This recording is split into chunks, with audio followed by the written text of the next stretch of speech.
तो देखिए, अब ऐसा है कि अब तो सिलेबस ऑलमोस्ट हो गया है, ख़त्म ही है। कोशिश ये करनी है कि दोबारा से लेक्चर देखने मत चले जाना। फैसिलिटीज़ हैं, अच्छा नहीं है, और अगर हैं भी तो दोबारा लेक्चर देखने से अच्छा ये है कि आप सारे लेक्चर की नोट्स है, कुछ भी मैंने हवा में तो पढ़ाया नहीं आपको, तो सब कुछ है लिखा हुआ आपके पास, आप उसको पढ़ो। और जहाँ पे फंस जाते हो तो या तो पूछ लो, मैं एक्सेसिबल हूँ। और अगर नहीं पूछ पा रहे हो, पता नहीं कोई डर लेके बैठे हो, तो फिर उस पार्ट का लेक्चर देख लेना। अदरवाइज़ लेक्चर देखने की ज़रूरत है नहीं, अब लेक्चर हो गए हैं और अब नोट्स पढ़नी है। एक और आइडिया मैंने आपको ये दिया था कि आप अपनी एक नोट्स प्रिपेयर कर सकते हैं। सारा मॉड्यूल वाइज मैंने बता दिया था कौन सा मॉड्यूल पहले है क्या है, तो उस हिसाब से आप अपनी नोट्स प्रिपेयर कर सकते हैं। मैंने आपको दो अपडेट्स दी हैं, एक 2022 की और एक 23 की। तो 2 साल की अपडेट्स आपके पास हैं। जैसे जो भी मॉड्यूल पढ़ रहे हो, फॉर एग्जांपल फिजिकल पॉलिसी आपने पढ़ा, नोट से पढ़ लिया, अब आप 22 वाले मॉड्यूल में फिजिकल पॉलिसी देख लो, 23 वाले मॉड्यूल में फिजिकल पॉलिसी देख लो। It will just be a current affairs information, nothing more than that. तो आप ऐसे कर सकते हो, और जब नोट्स प्रिपेयर कर रहे हो तो उसको, उन चीज़ों को अकोमोडेट कर सकते हो आप अपने मॉड्यूल में ही। समझ रहे हो ना क्या बोल रहा हूँ मैं? जो नोट्स आपको मिली हैं, आप अपनी खुद की नोट्स एक बना सकते हो, सो दैट जब आप लिखते हो तो वो ज़्यादा इनकलकेट होता है। जब आप सिर्फ पढ़ते हो तो थोड़ा सा वो मेडिसिन और इंजेक्शन वाली बात है, ठीक है।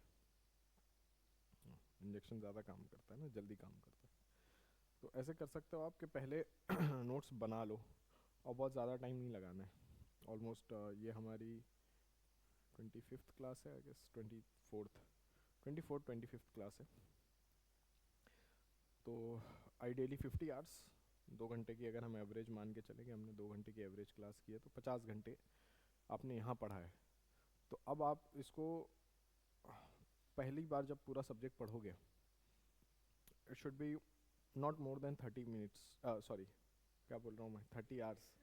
हाँ, 30 आवर्स में उसको ख़त्म करना है जब आप पहली बार पढ़ रहे हो, क्योंकि लेक्चर का पता है आपको।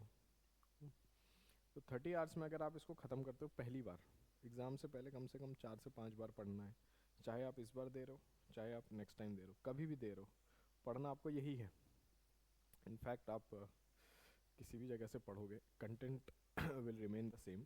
हाँ, ये हो सकता है कि टीचर ज़्यादा एक्सपीरियंस्ड होते हैं तो ज़्यादा बेटर कम्युनिकेट कर पाते हैं, आपको ज़्यादा एग्जांपल्स दे के समझा पाते हैं। मैंने कोशिश की है।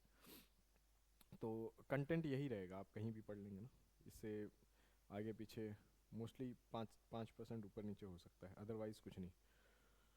मैंने आपको क्वेश्चंस कराने की कोशिश की है, कुछ क्वेश्चंस किए हैं आपने। क्वेश्चंस में दूसरा आप ये कर सकते हैं कि अब तो क्लास ख़त्म हो जाएगी, तो आप रिक्वेस्ट कर सकते हैं कि हाँ, इकोनॉमी के क्वेश्चंस सॉल्विंग क्लासेस, इस तरह का कुछ। तो वो अगर 2-3 क्लासेस हो जाएंगी तो आप क्वेश्चंस कर लोगे। मैं अब लेक्चर्स एक्सटेंड नहीं कर सकता है ना, ऑलरेडी 15 की जगह 25 लेक्चर हो गए। तो अब आप पहले पढ़ लो इसको, और क्वेश्चंस के लिए जब आप मान लो 30 आवर्स के लिए कितने दिन चाहिए आपको, 5 दिन, 5-6 घंटा तो पढ़ोगे ना रोज़। चलो 1 वीक मान लो, 1 वीक के बाद आप बोल सकते हो कि थोड़ा इकोनॉमी पढ़ लिया है हमने। क्वेश्चंस की अगर क्लासेस रख देंगे, दो तीन क्लासेस में हम 200 to 250 क्वेश्चंस कर लेंगे, जो टॉपिक्स हमने कवर किए हैं, ठीक है। प्रीवियस ईयर क्वेश्चंस और कुछ एडिशनल क्वेश्चंस करेंगे, so that you will be in a better position. लेकिन जब तक आप नोट्स पढ़ोगे नहीं, क्वेश्चन करने का कोई फ़ायदा नहीं है। है ना। क्वेश्चन का ये हो जाएगा कि फिर, हाँ, फिर वो ऐसा तुक्का लगाओगे या तो फिर गलत करोगे, कोई फ़ायदा नहीं है उसका। तो क्वेश्चंस की क्लासेस आप रिक्वेस्ट कर सकते हो। एक वो एक एक्चुअली छूट गया है वो, या तो फिर मैं देखूंगा अगर किसी दूसरे प्लेटफॉर्म से पॉसिबल होता है तो, है ना। तो देख लेना आप, पहले आप एफर्ट लगा लो कितना हो पाता है, फिर उसके बाद देखेंगे, है ना। चलो, कुछ और रहा है इकोनॉमी का, कुछ नहीं समझ में आ रहा है क्या है कैसा, कुछ फ्रेमवर्क नहीं पता चल रहा है, आ गया सारा समझ में। होपफुली इकोनॉमी में प्रॉब्लम नहीं होनी चाहिए, क्योंकि एक्सटेंसिव पढ़ा है हमने, है ना, डिस्कशन ज़्यादा किया है। और कोई भी सब्जेक्ट इसी तरह से पढ़ोगे आप कि उसकी डेप्थ कवर होनी चाहिए। ऐसा नहीं कि बस पता है कि फंडामेंटल राइट्स होते हैं।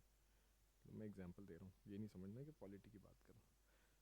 कोई भी सब्जेक्ट पढ़ोगे तो ये नहीं होना चाहिए कि आपको वो सब्जेक्ट की इन्फॉर्मेशंस पता है, आप उसका एनालिसिस कर पा रहे हो कि नहीं, क्योंकि क्वेश्चंस जो हैं वो अब इंफॉर्मेशन बेस्ड कम आते हैं, एनालिटिकल बेस्ड ज़्यादा आते हैं। मैंने कुछ क्वेश्चंस कराए थे आपको, तो आपने देख के आइडिया लगाया होगा कि क्वेश्चन ऐसे नहीं होते कि आपने पढ़ा है ये टॉपिक तो आप आंसर कर दोगे। मोस्टली एनालिटिकल क्वेश्चंस होते हैं, तो पढ़ना भी उसी तरह से। कोई सा भी अटैम्प्ट दो आप, इनफैक्ट 5 साल बाद भी अगर आप एग्ज़ाम को अटैम्प्ट कर रहे हो, analytical approach is required rather than knowledge based approach. Knowledge based approach ठीक है, एनालिसिस पढ़ोगे तो नॉलेज बेस्ड तो पढ़ ही लोगे ना। अब इतना एग्रीकल्चर पढ़ लिया है तो रबी खरीफ क्रॉप तो बता ही दोगे। तो नॉलेज बेस्ड, जो नॉलेज जितना बेस होना चाहिए वो जितना ज़्यादा एनालिटिकल होगे उतना ज़्यादा आएगा। कुछ परसेप्शंस मैंने आपको देने की कोशिश की है पॉवर्टी का, इकोनॉमिक रिफॉर्म्स में हमने ज़्यादा डिस्कशन किया इन चीज़ों। हाँ फैक्चुअल है, आते हैं क्वेश्चन, लेकिन बहुत ज़्यादा फैक्चुअल क्वेश्चन नहीं होते, ज़्यादातर एनालिटिकल क्वेश्चंस होते हैं। और फैक्चुअल क्वेश्चन तो अदरवाइज कवर हो जाते हैं ना। जब आप एनालिटिकल क्वेश्चंस पढ़ रहे हो, किसी चीज़ को डीपली एनालाइज कर रहे हो, उसके प्रोस कॉन्स देख रहे हो, एक कंक्लूजन देख रहे हो। मेंस के मैंने आपको कुछ मॉड्यूल्स के क्वेश्चंस दिए हैं, है ना, सोल्यूशन के साथ, तो वो देखना है। और मोर और लेस उस टाइप का आंसर अगर आप लिख लेते हो तो good answer, that's a good answer, काम आपका हो जाएगा। क्योंकि आंसर लिखने का ये मतलब नहीं है कि अननेसेसरी बहुत हैवी जार्गन्स यूज़ करोगे, ज़रूरत नहीं है। आप क्या समझते हो क्वेश्चन से, वो आइडिया आप क्लियरली कम्युनिकेट कर पा रहे हो, यानी दैट इज़ मोर इम्पॉर्टेंट। ठीक है, अगर आप कम्युनिकेट कर पा रहे हो कि आपने क्वेश्चन से क्या समझा है और जो भी टॉपिक है उससे रिलेटेड आप क्या जानते हो, that is more than enough.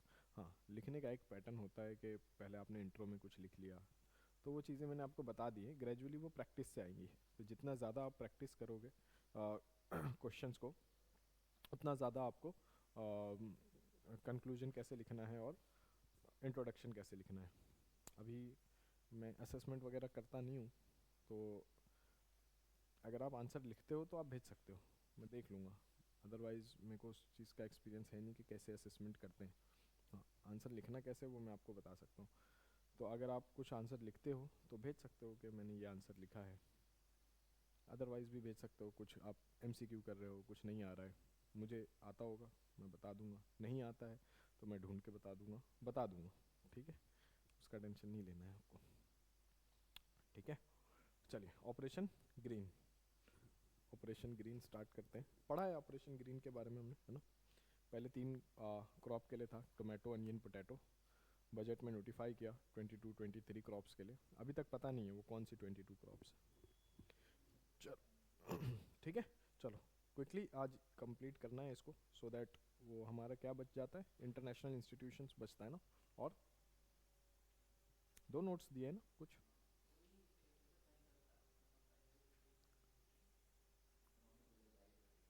बस इतना ही दिया है? अच्छा,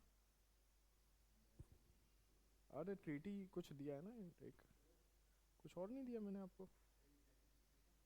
हाँ इंस्टीट्यूशंस, वो अपडेट्स हैं।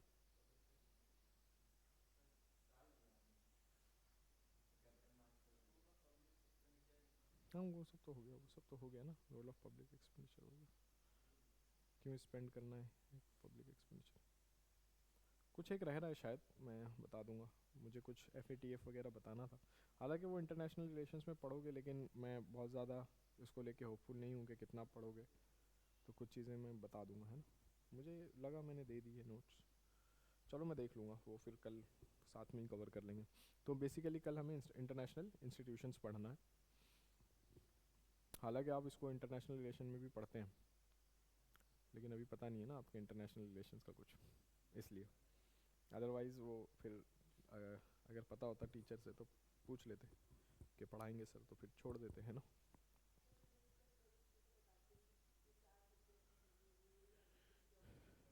नहीं नहीं, सारा कुछ आएगा, सब कुछ है। इंटरनेशनल इंस्टीट्यूशंस IR में भी हैं। अब अगर WTO से क्वेश्चन आ रहा है तो ज़रूरी नहीं है ना वो IR का क्वेश्चन है, इकोनॉमी का भी क्वेश्चन हो सकता है ना।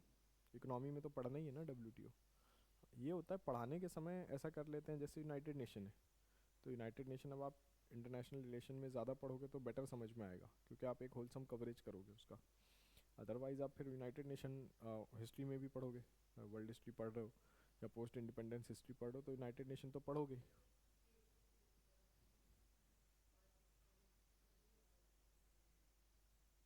यूपीएससी अपने हिसाब से नहीं प्लान करता ना, आपको एग्ज़ाम के हिसाब से प्लान करना है। तो क्या है, कुछ इंस्टीट्यूशंस जो है ना, इंस्टीट्यूशन बेस्ड क्वेश्चंस अगर एग्ज़ाम में आते हैं तो ज़रूरी नहीं है वो आईआर का क्वेश्चन है। क्या है, डब्ल्यूटीओ से कई क्वेश्चंस आए हैं, तो वो इकोनॉमी के परसेप्शन से आए हैं, है ना। बाकी पढ़ने के समय क्या है, इंटरनेशनल रिलेशंस में ज़्यादा कवरेज हो जाता है, क्योंकि आप पढ़ रहे होते हो जियो पॉलिटिक्स को भी इंक्लूड करके। अभी तो इकोनॉमी में तो जियो पॉलिटिक्स नहीं पढ़ेंगे ना हम, वैसा हो जाता है। तो पढ़ने के समय आईआर में कवरेज होता है तो बेटर अंडरस्टैंडिंग डेवलप हो जाती है। अदरवाइज़ जितना इकोनॉमी में है वो तो हम पढ़ेंगे ही, उसमें तो कोई दो राय नहीं है। ठीक है, चलिए, इतनी ज़्यादा बातें करता नहीं हूँ मैं ज़्यादा, चलो स्टार्ट करते हैं, वैसे भी लेट स्टार्ट किया है। Operation green announce in budget of 2018 for 3 crops tomato onion and potato. क्यों ये 3 क्रॉप के लिए क्यों है टोमेटो अनियन और पोटैटो, क्या बात है इसमें खास? हम्म, कुछ तो कुछ तो खास बात होगी ना।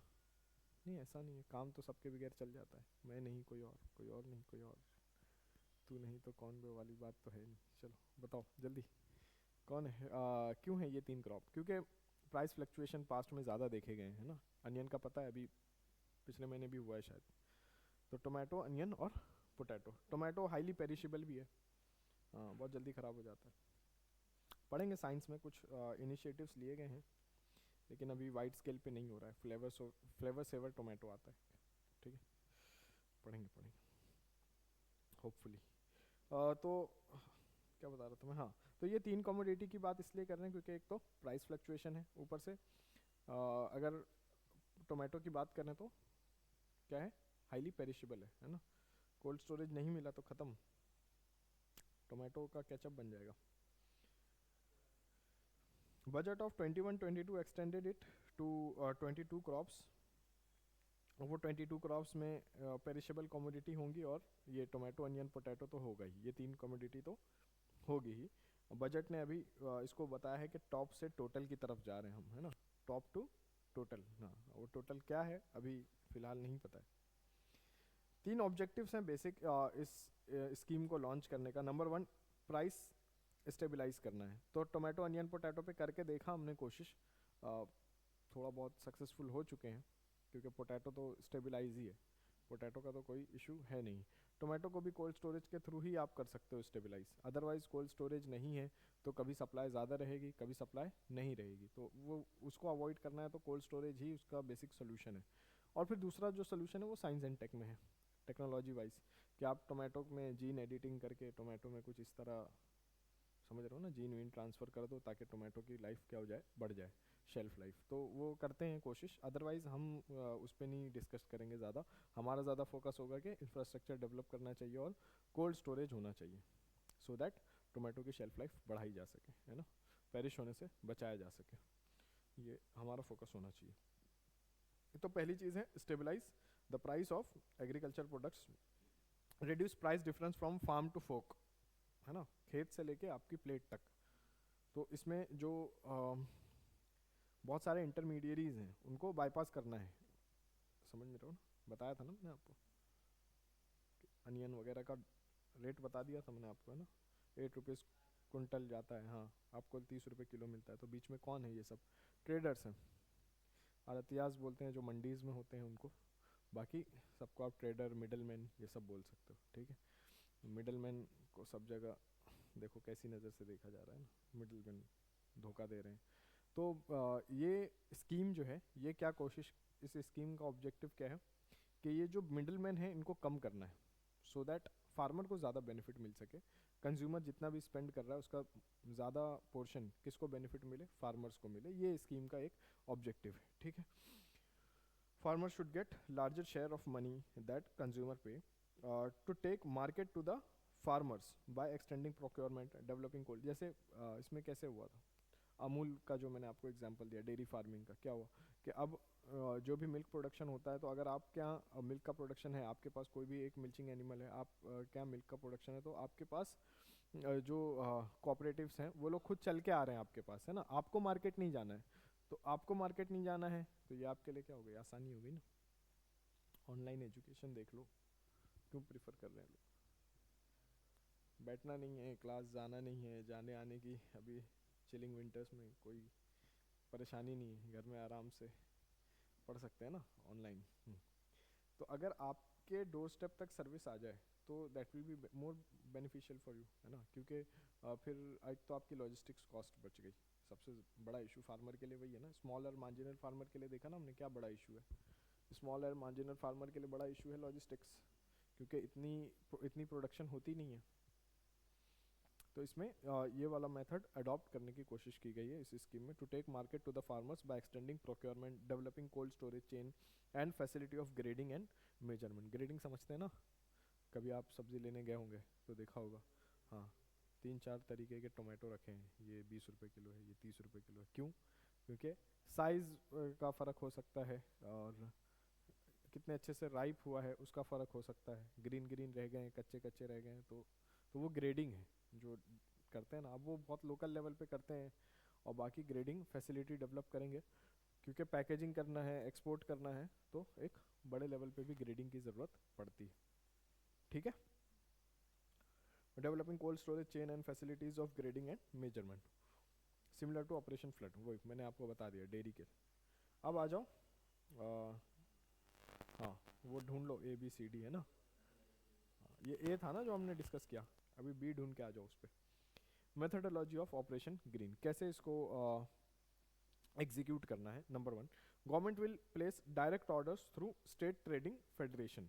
स्टेट ट्रेडिंग फेडरेशन होगा, नेशनल ट्रेडिंग फेडरेशन है नेफेड, ट्राइबल ट्रेडिंग और मार्केटिंग फेडरेशन है ट्राइफेड एटसेट्रा। तो ये जो बॉडीज़ बनाई हैं गवर्नमेंट ने, है ना, इन बॉडीज़ के थ्रू ऑर्डर जो है वो प्लेस किया जाएगा to registered FPO and transact with them to buy directly from producer.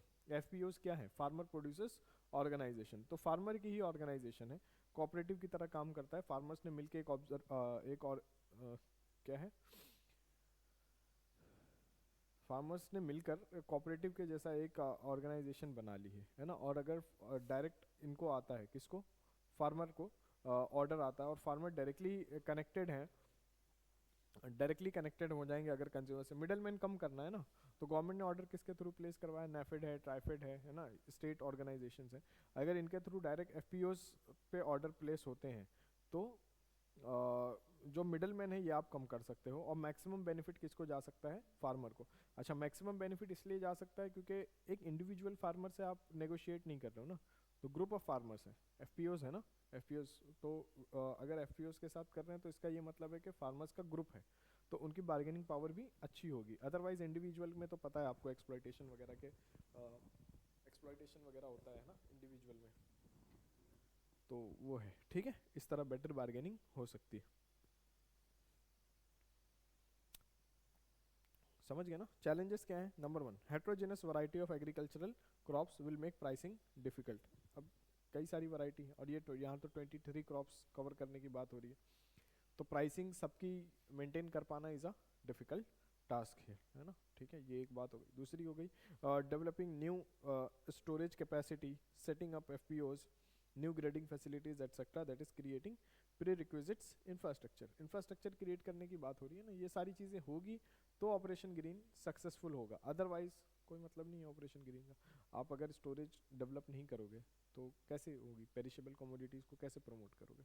और यही रीज़न है ना, नहीं है फिर उतनी ज़्यादा। और अगर प्रोडक्शन होता भी है तो मार्केट तक आता नहीं है, इसीलिए देखते हो ना प्राइस बढ़ जाता है फिर कभी कभी। It may end up like MSP as a subsidy by government. Last में यही हो जाएगा कि सरकार ने अनाउंस कर दिया है अब खरीदना है, और सरकार ने उसको खरीद लिया, बाकी फिर वो स्टोरेज कैपेसिटी है ही नहीं, तो सब बर्बाद हो रहा है। और ये फार्मर के लिए एक सब्सिडी हो गई कि चलो ठीक है, फार्मर को तो फार्मर का जो प्रोड्यूस है वो तो गवर्नमेंट खरीद ही रही है, ऐसा हो जाएगा ना। तो उस वो नहीं होना चाहिए। आइडियली MSP का भी जो कॉन्सेप्ट है वो धीरे धीरे ख़त्म हो जाना चाहिए। तो ये है, बाकी मैंने आपको डिटेल में बता दिया है कि क्यों ऐसा है, आप के पास बेटर आंसर है लिखने के लिए। तो कहीं भी बहुत ज़्यादा प्रो फार्मर और प्रो पुअर, प्रो पुअर का मतलब ये नहीं है कि आप गलत सलत पॉलिसी भी को भी सपोर्ट करो। प्रो पुअर का मतलब है कि maximum benefit should be given to those farmers who are actually needing them. Otherwise क्या होता है वो फिर मैंने आपको बताया है किस तरह 10% फार्म, हाँ, लार्जर फार्मर तक ही जाती है। तो लार्ज फार्मर के दुश्मन नहीं हैं हम, but large farmers are better equipped, they can go for, हाँ, they can go for logistical, उनको लॉजिस्टिक सपोर्ट की ज़रूरत नहीं है। They can also go for paying tax for their income, है ना, still a distant dream in India. ये सब चीज़ें आप लिख सकते हो अच्छे से। चलो, input subsidies in agriculture in India, data जो है ये मैंने आपको जब बजट पढ़ाया है तो बजट में मैंने आपको लेटेस्ट रिसेंट डेटा उसका दिया हुआ है। बाकी फिर अभी बजट आएगा तो फिर रिसेंट डेटा उसमें से आप उठा सकते हो। मैंने आपको बजट सिखा दिया, आपने नहीं, आप नहीं किया ना, आपने नहीं किया बजट की क्लासेस, आप देख लेना, वीडियोस देख लेना, रिकॉर्डेड हैं तो आप पूछ लो ना, रिकॉर्डेड तो है ना, तो मिल जाएंगी वो, आप पूछ लेना एक बार। बजट की क्लासेस देख लेना, क्योंकि बजट एज अ पॉलिसी पढ़ाया, बजट में मैंने जितनी स्कीम्स हैं और एक डिटेल्ड एनालिसिस किया, एक्चुअली 2 क्लासेस हो गई थी उनकी, तो देख लेना अच्छे से। उसमें ये रिसेंट डेटा आपको मिल जाएगा कि अभी क्या है फूड सब्सिडी, फर्टिलाइजर सब्सिडी का अभी क्या डेटा है, ये सब मैंने उसमें डिटेल में आपको दे दिया है लिख के। Input subsidies in agriculture in India, also called as perverse subsidies. Perverse subsidy होती है जो नेगेटिव चीज़ों के लिए प्रमोट करती है, जैसे सब्सिडीज विच इंसेंटिवाइज नेगेटिव रिजल्ट्स। अब ये जो इनपुट सब्सिडीज़ हैं एग्रीकल्चर के, इनपुट सब्सिडीज़ मतलब यही हो गया ना, इरिगेशन के लिए वाटर, वाटर पंप, इलेक्ट्रिसिटी, जो वाटर एक्सट्रैक्शन में जो इलेक्ट्रिसिटी लगेगी वो, फर्टिलाइजर्स हैं, सीड्स हैं, तो ये इनपुट सब्सिडीज़ हैं। समझते हैं ना, इनपुट जो एग्रीकल्चर के लिए इनपुट है वही है इनपुट सब्सिडीज़। तो बहुत सारी चीज़ें जो है वो सरकार उस पर क्या देती है, सब्सिडी देती है, तो इससे निगेटिव रिजल्ट्स आते हैं। जैसे वाटर और इलेक्ट्रिसिटी पे जो सब्सिडी दी है उससे वाटर वेस्टेज होता है, इलेक्ट्रिसिटी का वेस्टेज होता है, बताया मैंने आपको ना किस तरह। फिर poor agro climatic choice of crops, भाई नहीं है ज़रूरत राइस उगाने की इतनी ज़्यादा, तो राइस विद इकोनॉमी क्वेश्चन भी बताया ना उसको मैंने, तो इतनी ज़्यादा राइस की ज़रूरत है नहीं। अब ये क्यों प्रमोट कर रहे हैं आप, क्योंकि एमएसपी की पॉलिसी, ओपन प्रोक्योरमेंट की पॉलिसी है, इस वजह से आप राइस को इतना ज़्यादा प्रोडक्शन कर रहे हो, है ना। तो ये क्या है, आपने जो सब्सिडी दी है उसकी वजह से हो रहा है ये, तो ये सब क्या है, perverse subsidy. Wastage of fertilisers, over use कर दे रहे हैं केमिकल, फिर सॉइल की जो फर्टिलिटी है वो ख़त्म हो जाती है इससे, है ना, और इन्वायरमेंट को तो नुकसान हो ही रहा है, वो तो ठीक है, वो तो अब कोई बहुत बड़ी बात रह नहीं गई, इन्वायरमेंट का नुकसान जिस तरह हमारा बिहेवियर है, ठीक है ना। तो ये है over use of chemical fertilisers etcetera. तो पहले एक एक करके इसको डिस्कस करेंगे। Number 1 is water subsidy, subsidy on canal और टैंक वाटर। वाटर सब्सिडी में एक सब्सिडी तो इसकी होती है, कैनाल की सब्सिडी हो गई, ठीक है। अब कैनाल बनाई है सरकार ने, पानी आप तक पहुंचा रहे हैं, आपको सब्सिडाइज, आपको सब्सिडी है उसके ऊपर। तो it is a difference between cost of supplying water through canals and price received from beneficiaries. Hardly कुछ प्राइस रिसीव होता है, पता है आपको, तो वो सब्सिडी ही है पूरी टोटल इन ओवरऑल। अदरवाइज क्या होना चाहिए, यूज़र कॉस्ट हमेशा रिकवर करने की कोशिश करनी चाहिए, है ना, क्योंकि सिर्फ मार्जिनल और स्मॉल फार्मर तक तो आप पानी पहुंचा नहीं रहे हो, पानी तो लार्ज फार्मर तक भी जा रहा है, तो लार्ज फार्मर से आप ले सकते हो ना, है ना। तो अपना कम से कम आप यूज़र कॉस्ट, कैनाल बनाने की कॉस्ट रिकवर हो जाए। जो पानी का स्टोरेज है, पानी ठीक है, पानी फ्री में आ जाता होगा, लेकिन पानी को डाइवर्ट करना, वहाँ तक पहुँचाना, स्टोरेज, ये सब की कॉस्ट होती है, मेंटेनेंस कॉस्ट होती है, वो कॉस्ट रिकवर करनी चाहिए। अदरवाइज़ क्या होगा, सस्टेनेबल नहीं होगा। आप सब्सिडी दे दे के इसको करे जा रहे हो कंटिन्यू, और इसका मिसयूज़ होता जा रहा है, और एक दिन क्या होगा, पानी ख़त्म हो जाएगा, फिर काय की सब्सिडी, फिर किस चीज़ की सब्सिडी दोगे, है ना। फिर डायरेक्ट बेनिफिट ट्रांसफ़र करने से कुछ नहीं होगा। फिर अगर किसान को आप डीबीटी ट्रांसफ़र भी कर दोगे कि पानी आप, अब पानी पे सब्सिडी ख़त्म हो गई है, पानी का आप देख लो क्या करना है, हम पैसे ट्रांसफ़र कर देते हैं, क्या करेगा किसान। हाइड्रोजन ऑक्सीजन मिलाने से तो बनता नहीं है पानी, नहीं बनता ना। बन जाता तो फिर क्या बात थी, हाइड्रोजन का 2 मॉलिक्यूल, ऑक्सीजन का 1 मॉलिक्यूल, H2O बन गया वाटर। तो ऐसा तो नहीं होता है ना, नहीं होता है कभी। गलती से केमिस्ट्री पर ज़्यादा मत पढ़ लेना, है ना। तो पढ़ लिया कि नहीं नहीं पढ़ा है, वो हाइड्रोजन का 2 मॉलिक्यूल होता है, ऐसा नहीं होता। It is difference between cost of supplying water through canal, ठीक है। कॉस्ट ऑफ सप्लाइंग क्या क्या है, construction of ridges, maintenance of canal, labour cost of running and storing water, ये उसकी कॉस्ट है जो आपको वाटर प्रोवाइड किया जा रहा है, ठीक है। Out of total water subsidy canal account for 23, तो सब कैनल इरीगेशन 23%, सब्सिडी वाइज देख रहे हैं अभी हम कितना होता है इरीगेशन, वो छोड़ो।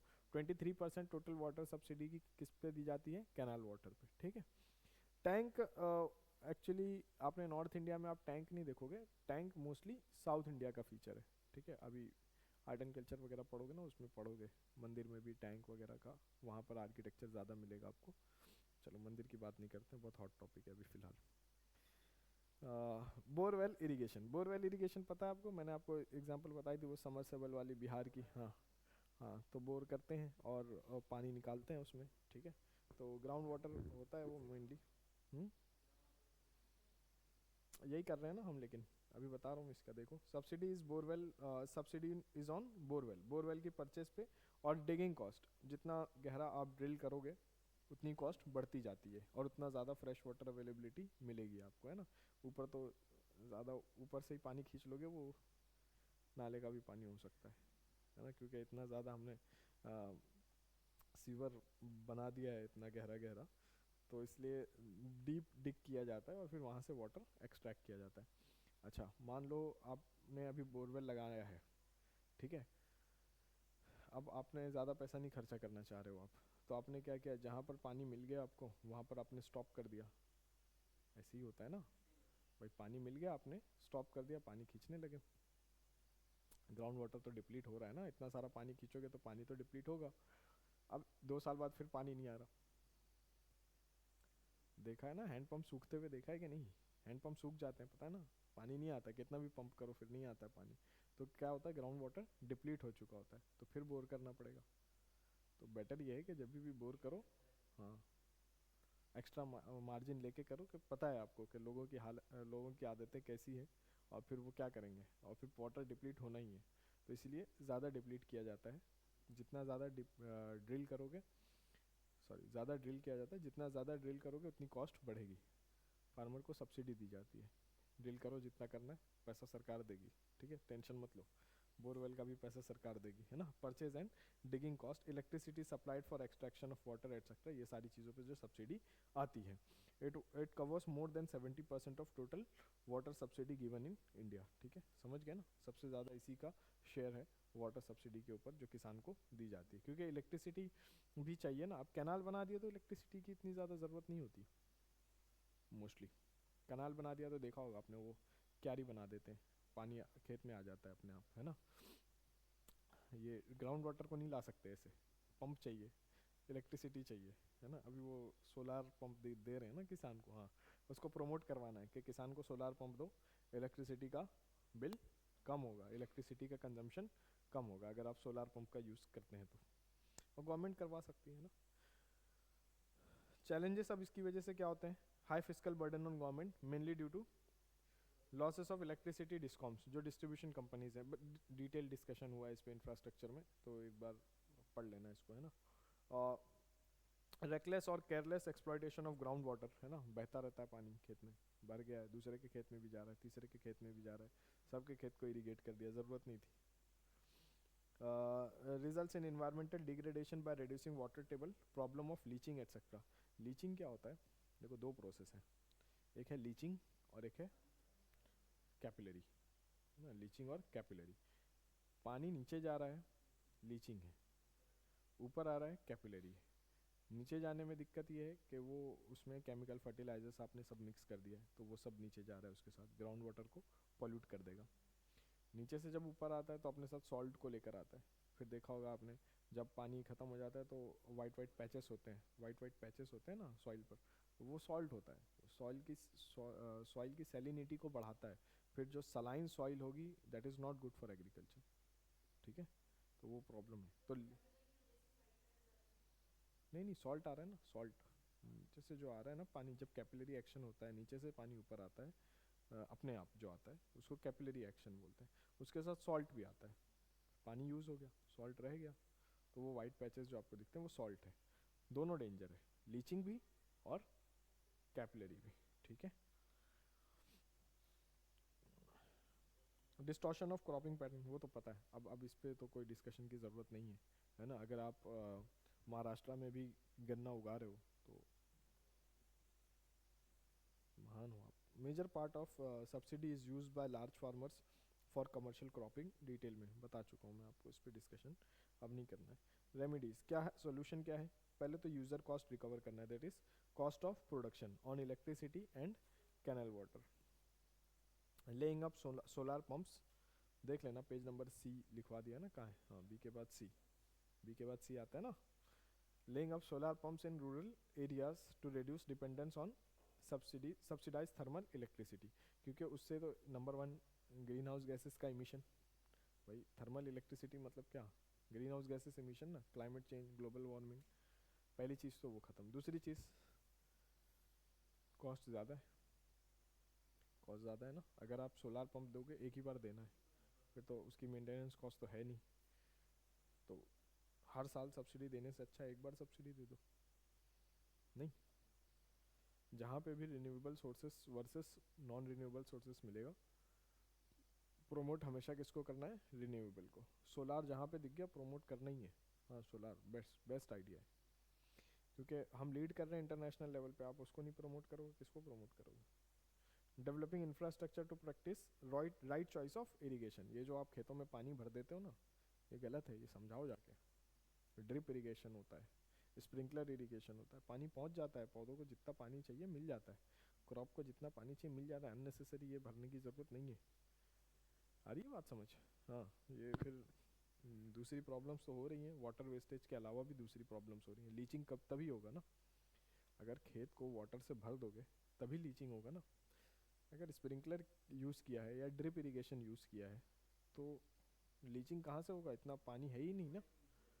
हाँ, समझते हो ना आप ये सब? हाँ हाँ, ठीक है, नहीं तो फिर वो यूट्यूब वीडियोस ला के दिखानी पड़ेंगी, नहीं समझोगे तो, है ना। सिंपल है, ये सब चीज़ें देखी हुई हैं आपने, नहीं देखी हो तो यमुना के किनारे चले जाया करो, होता है, इरिगेशन चल रहा है, जो सब्जियां आ रही हैं वो वहीं से आ रही है। Encouraging development of community resources under community management, है ना, अभी तो पता भी है ना वो नया जो नया कानून आया है उसमें है ना, कम्युनिटी सर्विसेज दी जाएगी आपको एज अ पनिश, है ना, कि जाओ लोगों को खाना खिलाओ, ये सब करो, तो कम्युनिटी सर्विसेज तो प्रमोट किसको करना है, डेवलपमेंट ऑफ कम्युनिटी रिसोर्सेज, किसी एक इंडिविजुअल का नहीं हो, कम्युनिटी रिसोर्सेज डेवलप करना है। जैसे अगर कोई टैंक बनाया तो वो टैंक किसी इंडिविजुअल के लिए नहीं है, पूरे विलेज की प्रॉपर्टी है वो, ठीक है, तो फिर उसका यूज़ भी प्रॉपर होगा, है ना, दूसरे लोग नज़र रखते हैं, है ना, जैसे नॉर्मल नॉर्मल सुना होगा ना, किसका है तेरे बाप का है क्या, ऐसा होता सुना ना? तो अगर कम्युनिटी ओनरशिप रहेगी, कम्युनिटी ओनरशिप रहेगी तो ये चैलेंजेस नहीं आएंगे, वेस्टेज कोई एक इंडिविजुअल वेस्टेज नहीं कर पाएगा, है ना, तो प्रॉपर चेक एंड बैलेंस बन जाता है।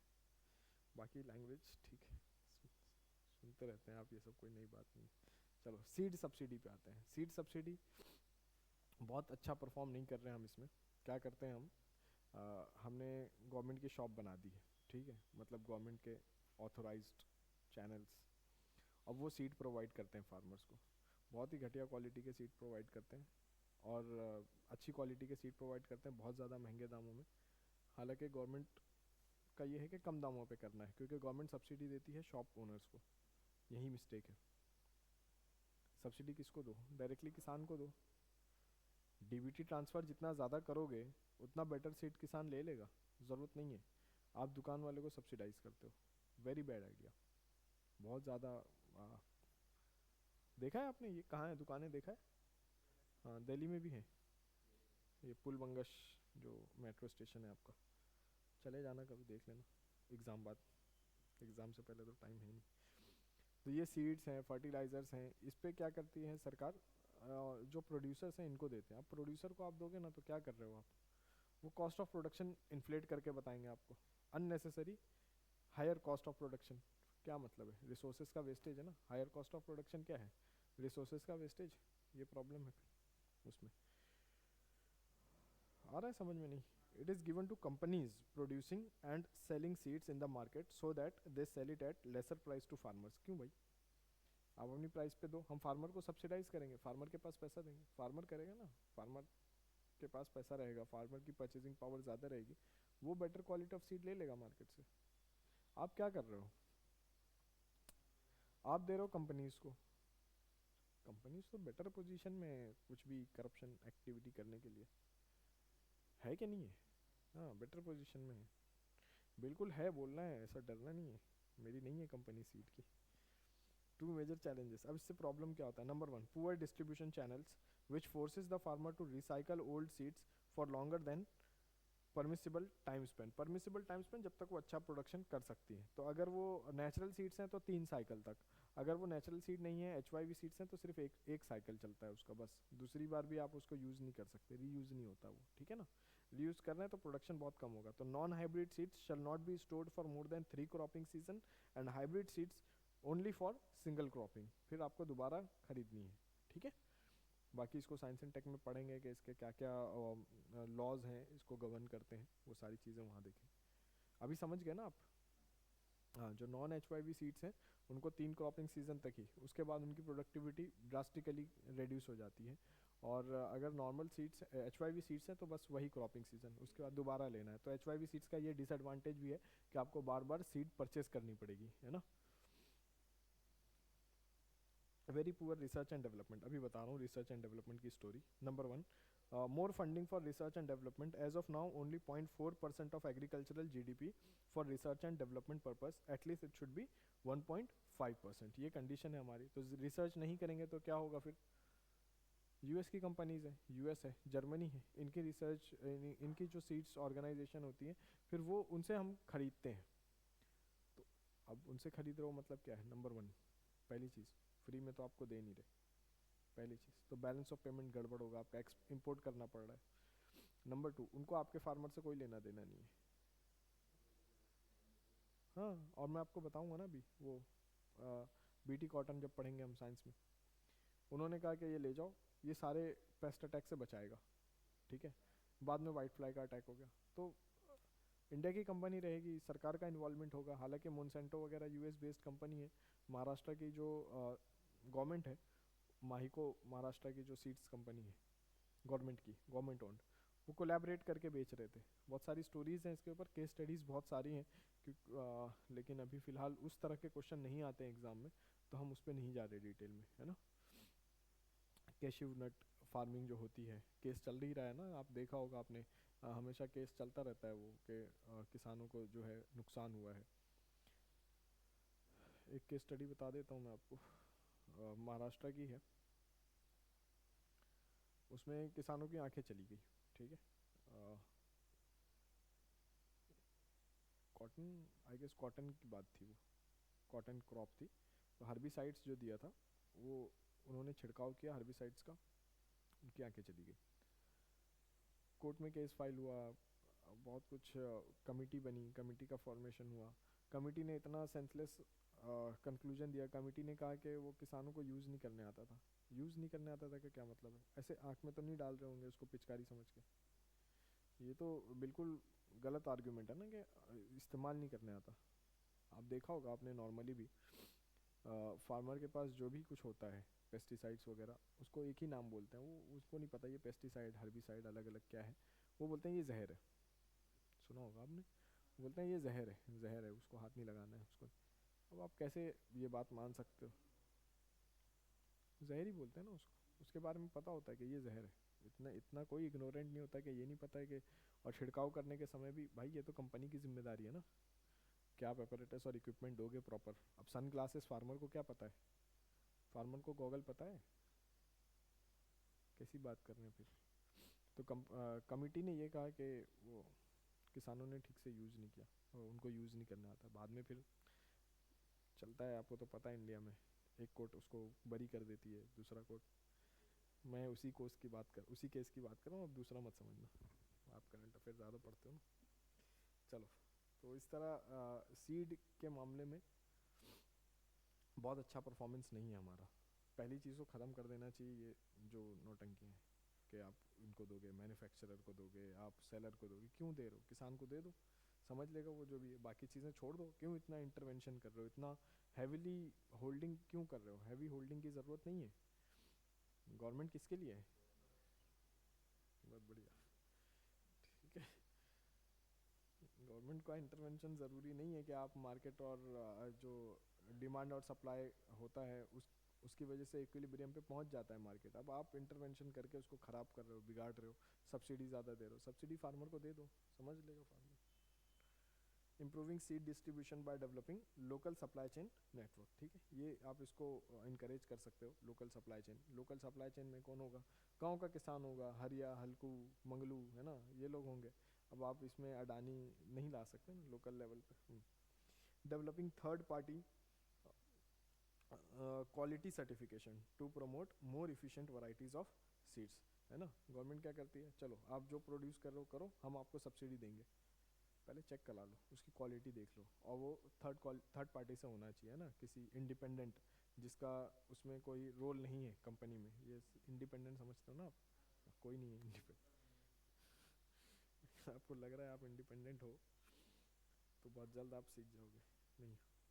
चलो समझ गए आप थर्ड क्वालिटी। हाँ, फर्टिलाइजर सब्सिडी।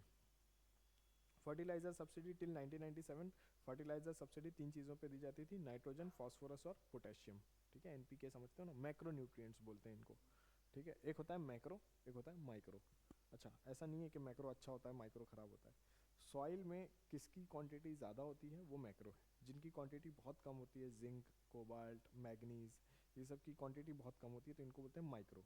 जिनकी ज़्यादा होती है उनको बोलते हैं मैक्रो। अभी एग्रीकल्चर का सॉइल पार्ट नहीं हुआ है आपका, ये सॉइल में डिस्कशन है, सॉइल वाले चैप्टर में इसको डिस्कस करते हैं डिटेल में, macro nutrients versus micro nutrients. तो हाँ, वो नहीं समझना कि बहुत अच्छा और बहुत ख़राब। जो सॉइल में बहुत कम मात्रा में है और कम मात्रा में उनकी ज़रूरत पूरी हो जाती है उसको बोलते हैं माइक्रो। ज़्यादा क्वांटिटी में चाहिए, जैसे नाइट्रोजन है ज़्यादा क्वांटिटी में चाहिए होता है ना, फॉस्फोरस है, पोटेशियम है, ये ज़्यादा क्वांटिटी में चाहिए होता है, ये मैक्रो न्यूट्रिएंट्स है। जिंक है, कोबाल्ट है, निकल है, मैग्नीज है, निकल नहीं है शायद, मैग्नीज है, देख लेना एक बार, अभी पढ़ेंगे ना कभी सॉइल पढ़ेंगे तो फिर उसमें पढ़ लेंगे, ठीक है। कहाँ चल रहा था? हाँ, ठीक ठीक ठीक, हाँ।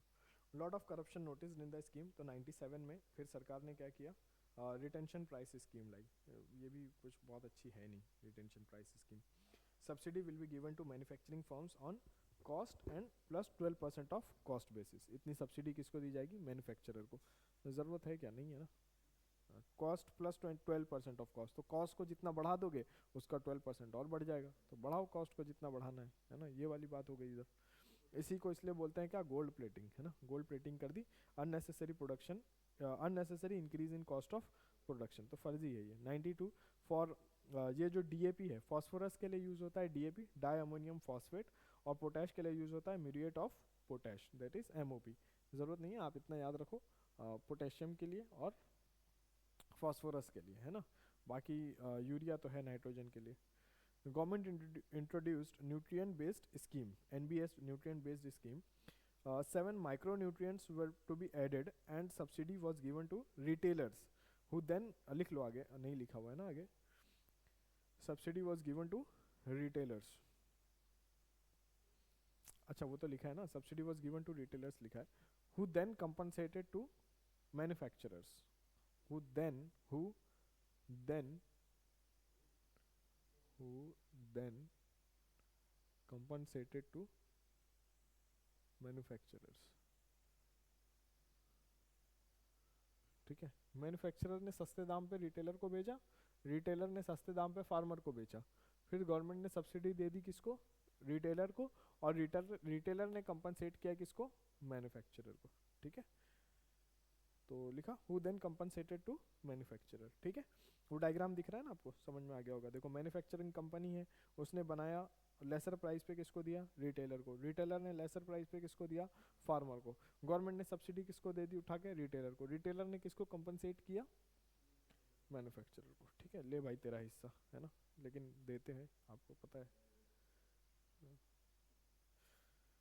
चलो, in case of urea, nitrogen, subsidy is given to manufacturing firms, D D, page number D, है ना। डी मिल गया। In case of urea nitrogen, nitrogen के लिए यूरिया यूज़ होता है, ठीक है। जैसे फॉस्फोरस के लिए डायमिनियम फॉस्फेट यूज़ होता है, पोटैश के लिए म्यूरिएट ऑफ पोटैश यूज़ होता है, वैसा।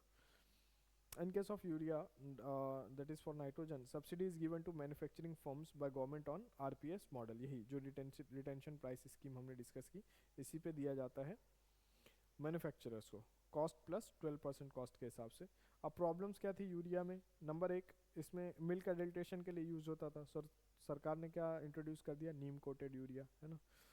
Leads to overuse of urea, number one, nitrogen based fertilizer. Number two, leads to corruption, that is diversion of urea to neighboring countries, Nepal में, भूटान में, है ना, इस तरह चाइना में भी। Also industrial use milk adulteration के लिए भी।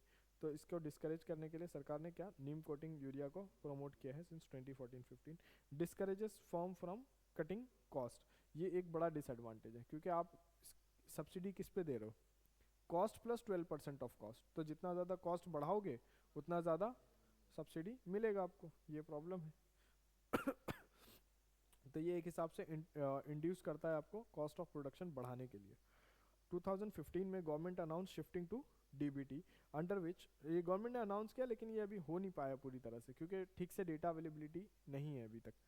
Government announce shifting to DBT, under which no subsidy will be given to firms or sellers. Market price for fertilizers will not be reduced, but direct cash transfer to cover for fertilizer use on the basis of land area, soil type and crop cultivated will be done to farmers bank account. अब ये सब data ही नहीं है सरकार के पास, जो मैंने आपको बताया ना, हाँ ये नहीं है, तो इसकी वजह से नहीं हो पाया। जैसे fertiliser use, land area, soil type, crop cultivation, ये सब पे सरकार के पास डेटा बहुत ज़्यादा अवेलेबल नहीं है।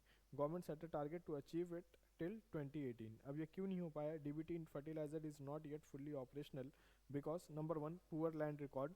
This can be solve through extension of Swamitva scheme to all states as proposed in budget of 21-22, है ना, land proper land survey et cetera, ये सारी चीज़ें होगी। तो poor irrigation records, regarding availability of irrigation, this can be solve through PM कृषि सिंचाई योजना, है ना, इरिगेशन के लिए जो स्कीम्स है उस पर, ठीक है। Poor soil nutrient record, soil health card scheme, ये मैंने आपको बताया था थोड़ा, और अभी डिस्कस कर लेंगे इसको, ठीक है।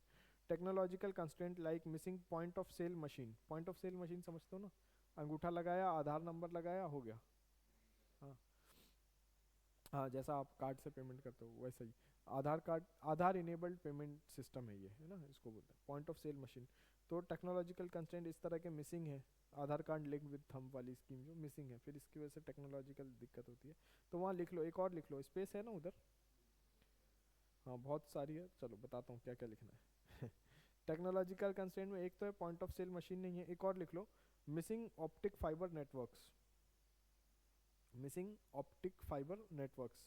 जब से मैं पढ़ रहा था उसी समय से भारत नेट स्कीम चल रही है ना, भारत नेट स्कीम अभी तक नहीं हुआ है, सारे ग्राम पंचायत को कवर करना है, कनेक्ट करना है ऑप्टिकल फाइबर नेटवर्क से, वो नहीं हो पाया अभी। And missing optic fibre networks result in delayed और missing transactions, missing optic fibre networks result in, missing of optic fibre networks result in delayed or missing transactions, result in delayed or missing transactions। आगे बात समझ, चलो conclusion में क्या लिख सकते हो, कंक्लूजन लिख लो एक छोटा सा जल्दी से।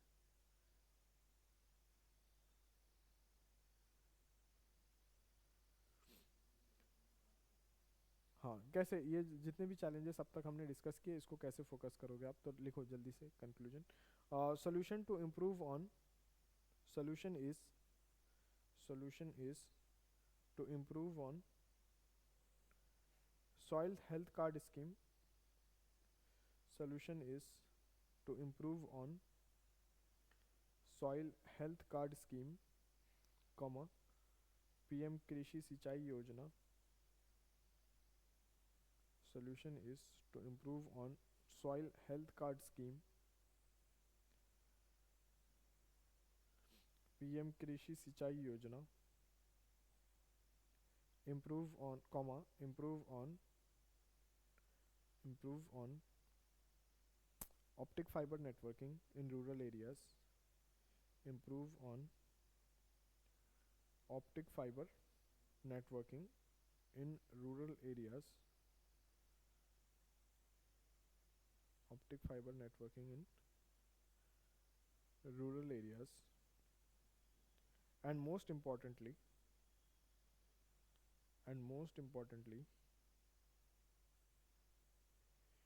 increase and improve, more importantly increase and improve farmers information set, farmers information set and skill set, farmer information set and skill set, skill set for preparing them, and skill set for preparing them, for preparing them to use new methods, to use new methods when government changes to it, to new methods when government changes to it. समझ आ गया आपको? ये पूरा क्या discussion किया हमने? ये पूरा डिस्कशन ये है कि कैसे आप इन चीज़ों पे इम्प्रूव करोगे। तो फार्मर की सबसे ज़्यादा ज़रूरी वही है कि फार्मर की इन्फॉर्मेशन सेट और स्किल सेट बेटर बनाई जाए।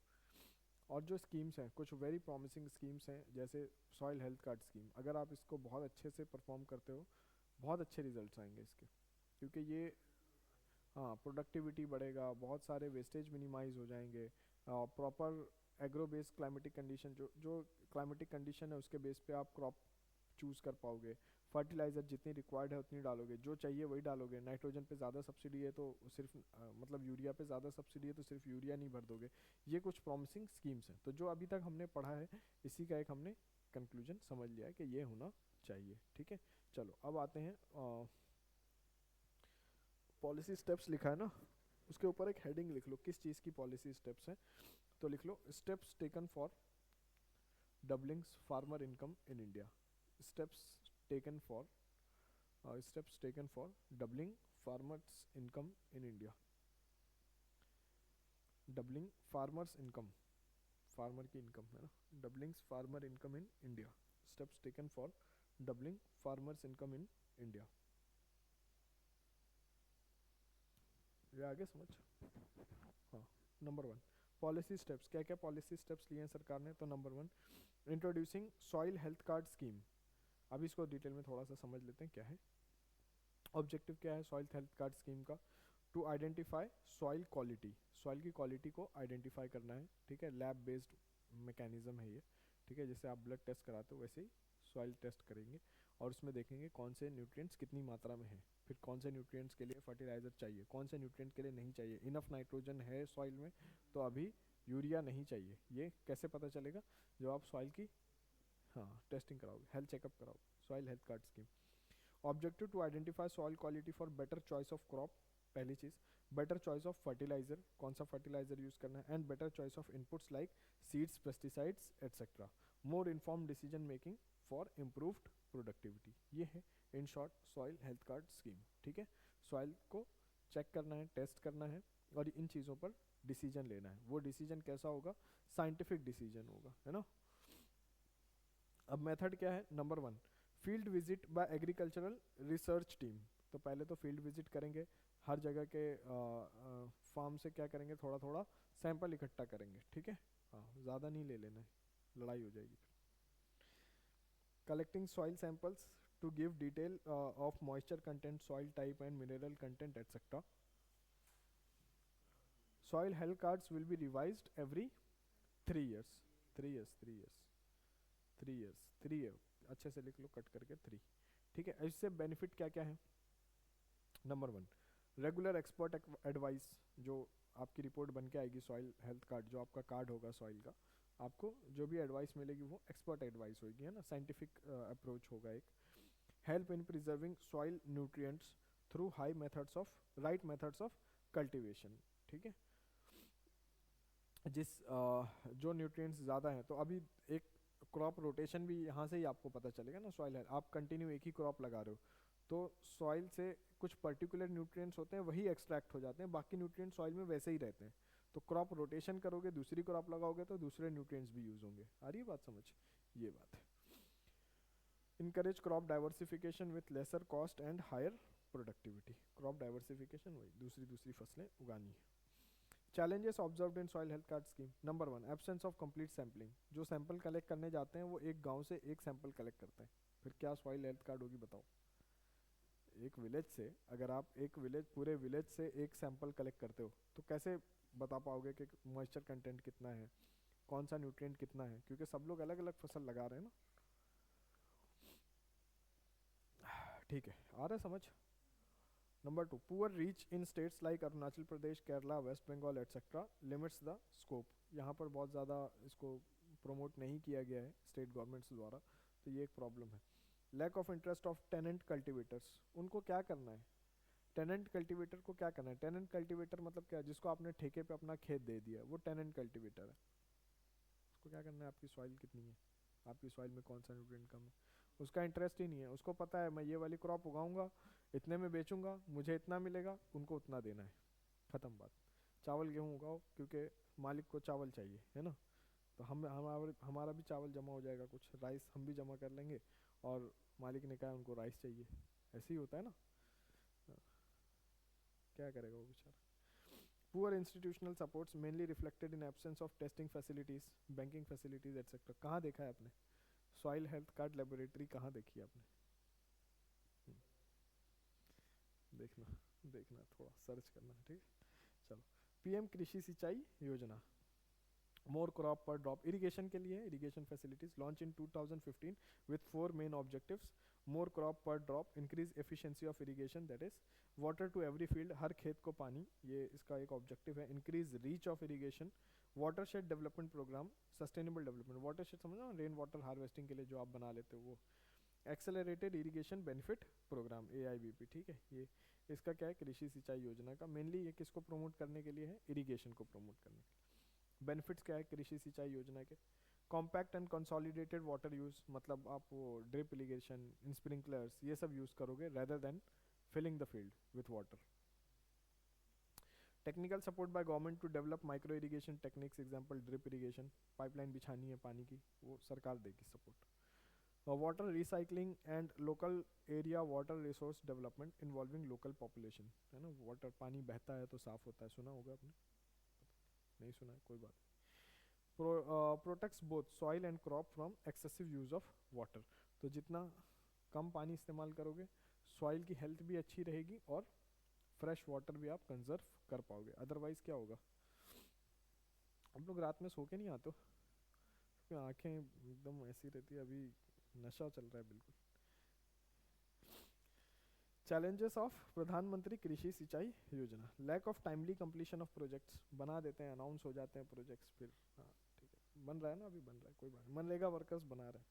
Poor fund allocation leading to delay the execution, centre state dispute हो जाता है, poor funding of panchayat, slow clearance of projects, ये सारी प्रॉब्लम्स है इसमें। Extension of shallow tube, shallow tube कैसा बोलेंगे उसको, मतलब जो 14 फीट से कम होता है उसको बोलते हैं लेस देन 14 फीट्स, 14 फीट गहरा ट्यूबवेल बना रहे हैं ना, 14 फीट से कम गहरा है वो शैलो है, ठीक है।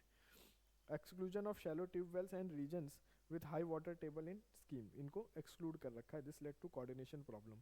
तो शैलो ट्यूबवेल्स को इससे बाहर रखा है, ठीक है। फिर जहाँ पर वाटर अवेलेबिलिटी ज़्यादा है उसको तो रखा ही नहीं है, वो रीजन को ही एक्सक्लूड कर दिया है। तो फिर वो हमेशा फिर वो एक डिस्प्यूट बना रहता है कि नहीं ये इसमें आता है, ये इसमें नहीं आता है, जो एक्सक्लूजन और इंक्लूजन एरर की हमने बात की थी वो। इस पर एक कंक्लूजन लिख लो, एक लाइन का सिंपल छोटा सा।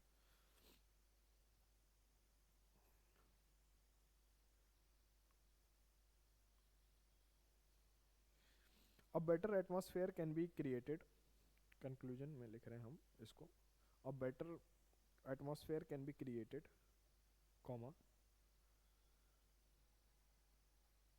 better efficiency can be shown, better efficiency can be shown, a better atmosphere can be created, comma, better efficiency can be shown if there is a coordinating body, if there is a coordinating body, if there is a coordinating body,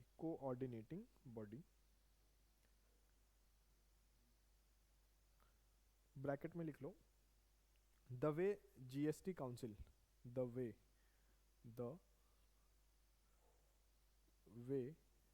GST council has shown, the way GST council is there, sorry, the way GST council is there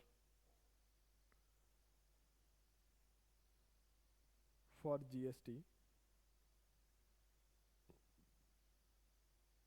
बस ठीक है, इतने लिख लो, बहुत है, समझ में आ गया। जैसे जीएसटी काउंसिल है, जीएसटी के लिए सारे डिसीजंस होते हैं, सब मिलजुल कर डिसीजन ले रहे हैं, कंसेंट है ना, वैसा कुछ ऐसी एग्रीकल्चर के लिए भी बॉडी बनानी चाहिए, क्योंकि एग्रीकल्चर क्या है, स्टेट सब्जेक्ट है, तो ये प्रॉब्लम है। लैंड स्टेट सब्जेक्ट है, वाटर स्टेट सब्जेक्ट है, ये कैसे स्कीम सक्सेसफुल होंगी। सेंटर स्कीम बनाते रहेगी, लेकिन जब तक स्टेट गवर्नमेंट इसको प्रमोट नहीं करेगी होगा नहीं। ठीक है, चलो जल्दी से आगे आते हैं। प्रधानमंत्री फसल बीमा योजना, खत्म नहीं होगा तो फिर खुद से खत्म करोगे आप। प्रधानमंत्री फसल बीमा योजना, नहीं बता रहा हूँ, करा दूंगा मैं, हो जाए।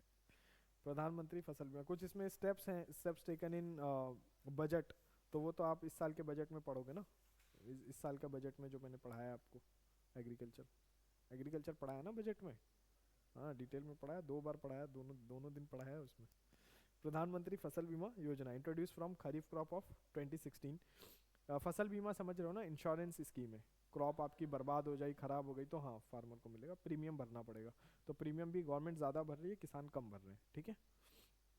Introduce from kharif crop 2016, farmers are subsidise in the premium allocation. 1% premium भरना है फूड ग्रेन के लिए, 2% भरना है नॉन फूड ग्रेन के लिए, और 5% भरना है हॉर्टिकल्चर के लिए।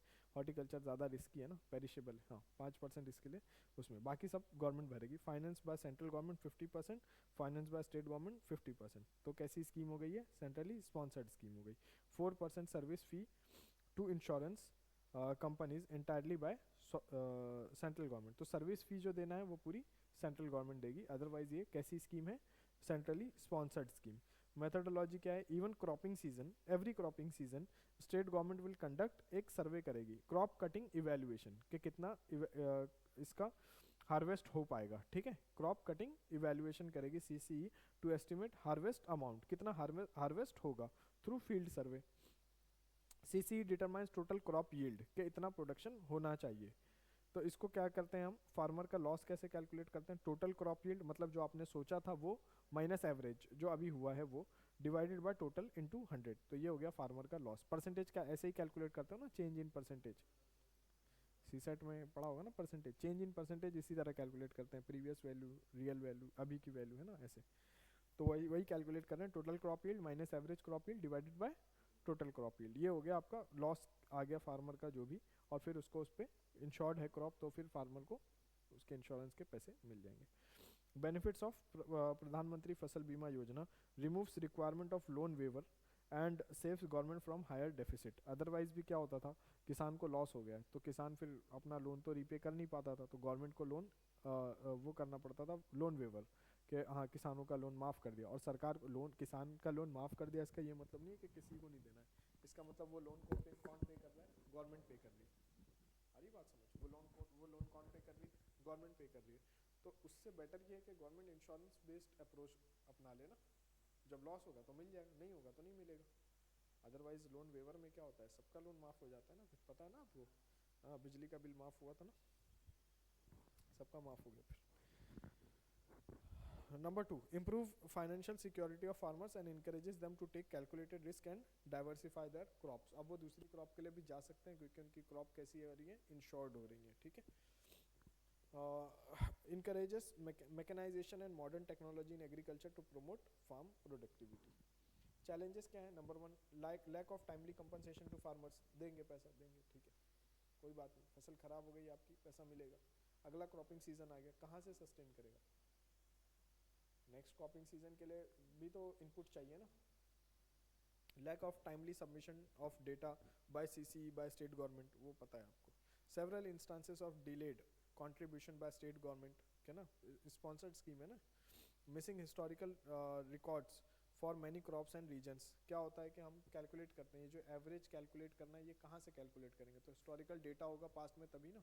अभी का प्रोडक्शन पता है, लेकिन फिर जो एस्टिमेशन है उसके लिए हमें पास्ट रिकॉर्ड्स चाहिए। पास्ट रिकॉर्ड जितने बेटर होंगे उतना आसानी से हम अंदाज़ा लगा पाएंगे कि क्या क्रॉप यील्ड होनी चाहिए, कितनी क्रॉप हार्वेस्ट होगी, वो तभी हम अंदाज़ा लगा पाएंगे। ठीक है, इसमें कुछ स्ट्रक्चरल रिफॉर्म है। फॉर एग्जांपल अभी हम पढ़ रहे हैं ई नैम और ई रकम। ठीक है, चलो ई नैम क्या है? Electronic national agriculture market. Normal conventional वाली हमने पढ़ ली है, एपीएमसी मार्केट जो एग्रीकल्चर प्रोड्यूस मार्केटिंग कमिटीज। अभी हम क्या देख रहे हैं? E NAM, electronic national agriculture market.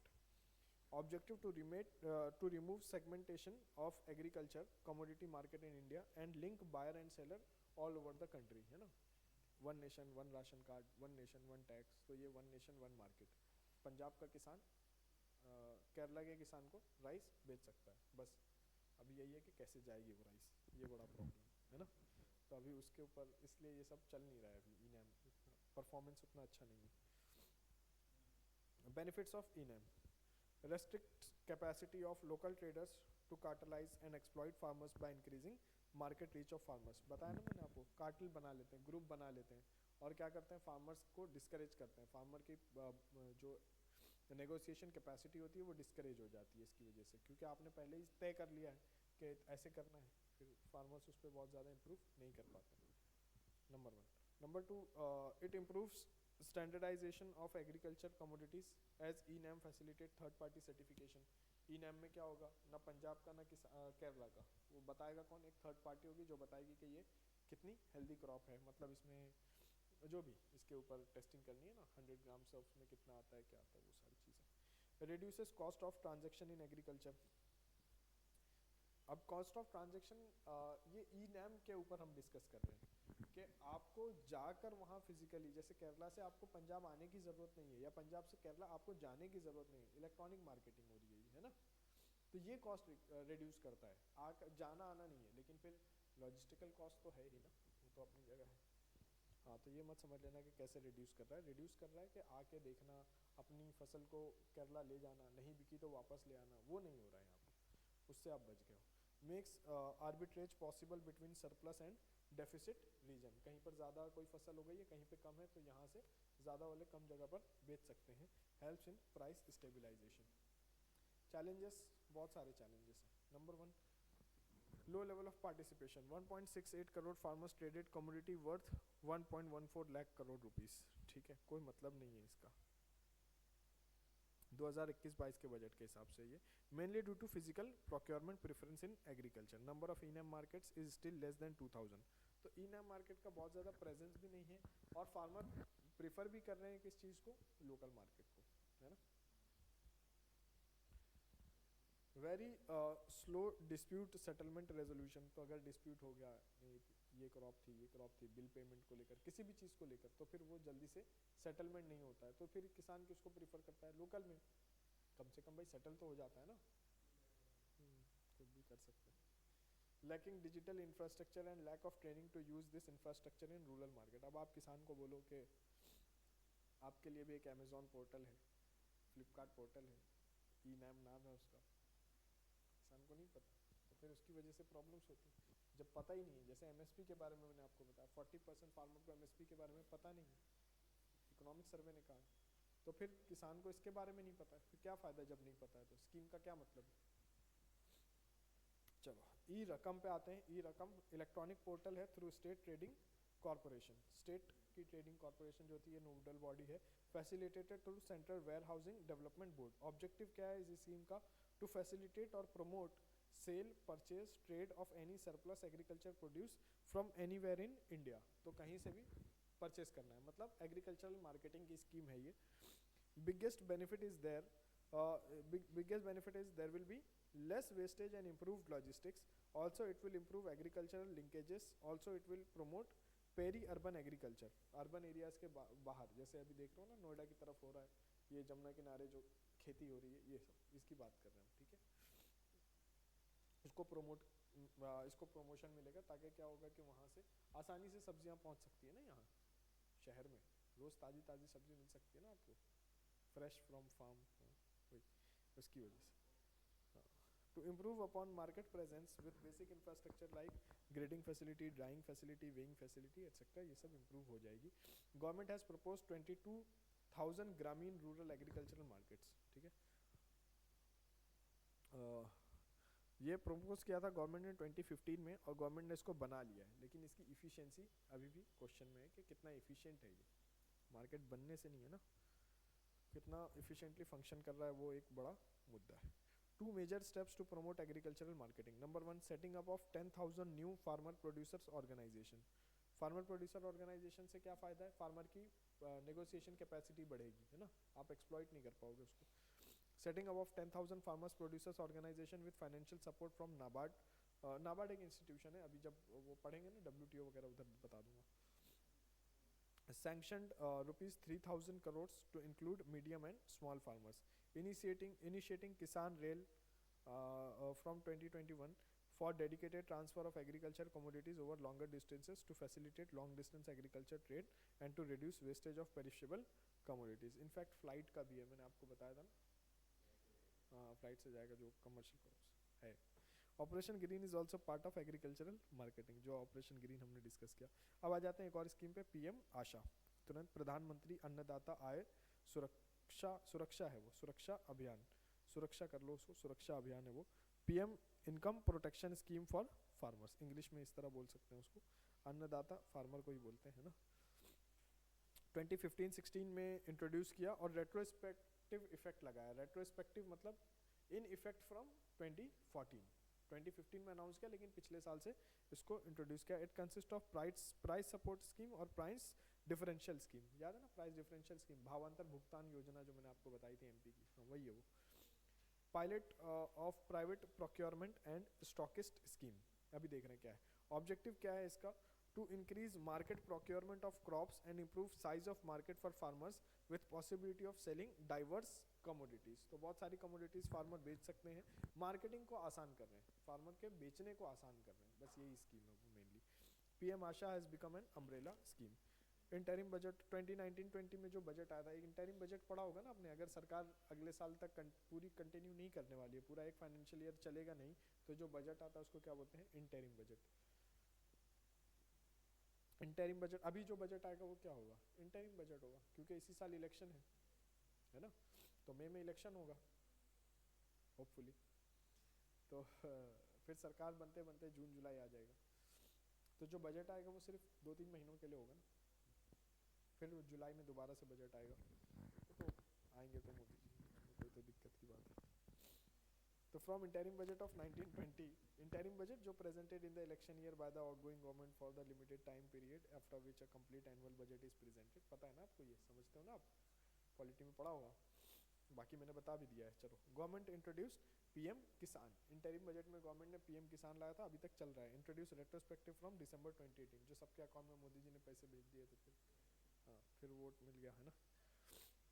Initially 6,000 rupees per year था इंट्रोड्यूस्ड, अब क्या है, व्हेन इंट्रोड्यूस्ड अब क्या है, 2,000 rupees for 4 months to farmers with, नहीं ऐसा नहीं था, वो 6,000 रुपये जो साल के थे वो ऐसे 2-2 हज़ार करके दिए जाते थे ना. हाँ, to farmers with land holding less than 25 acres.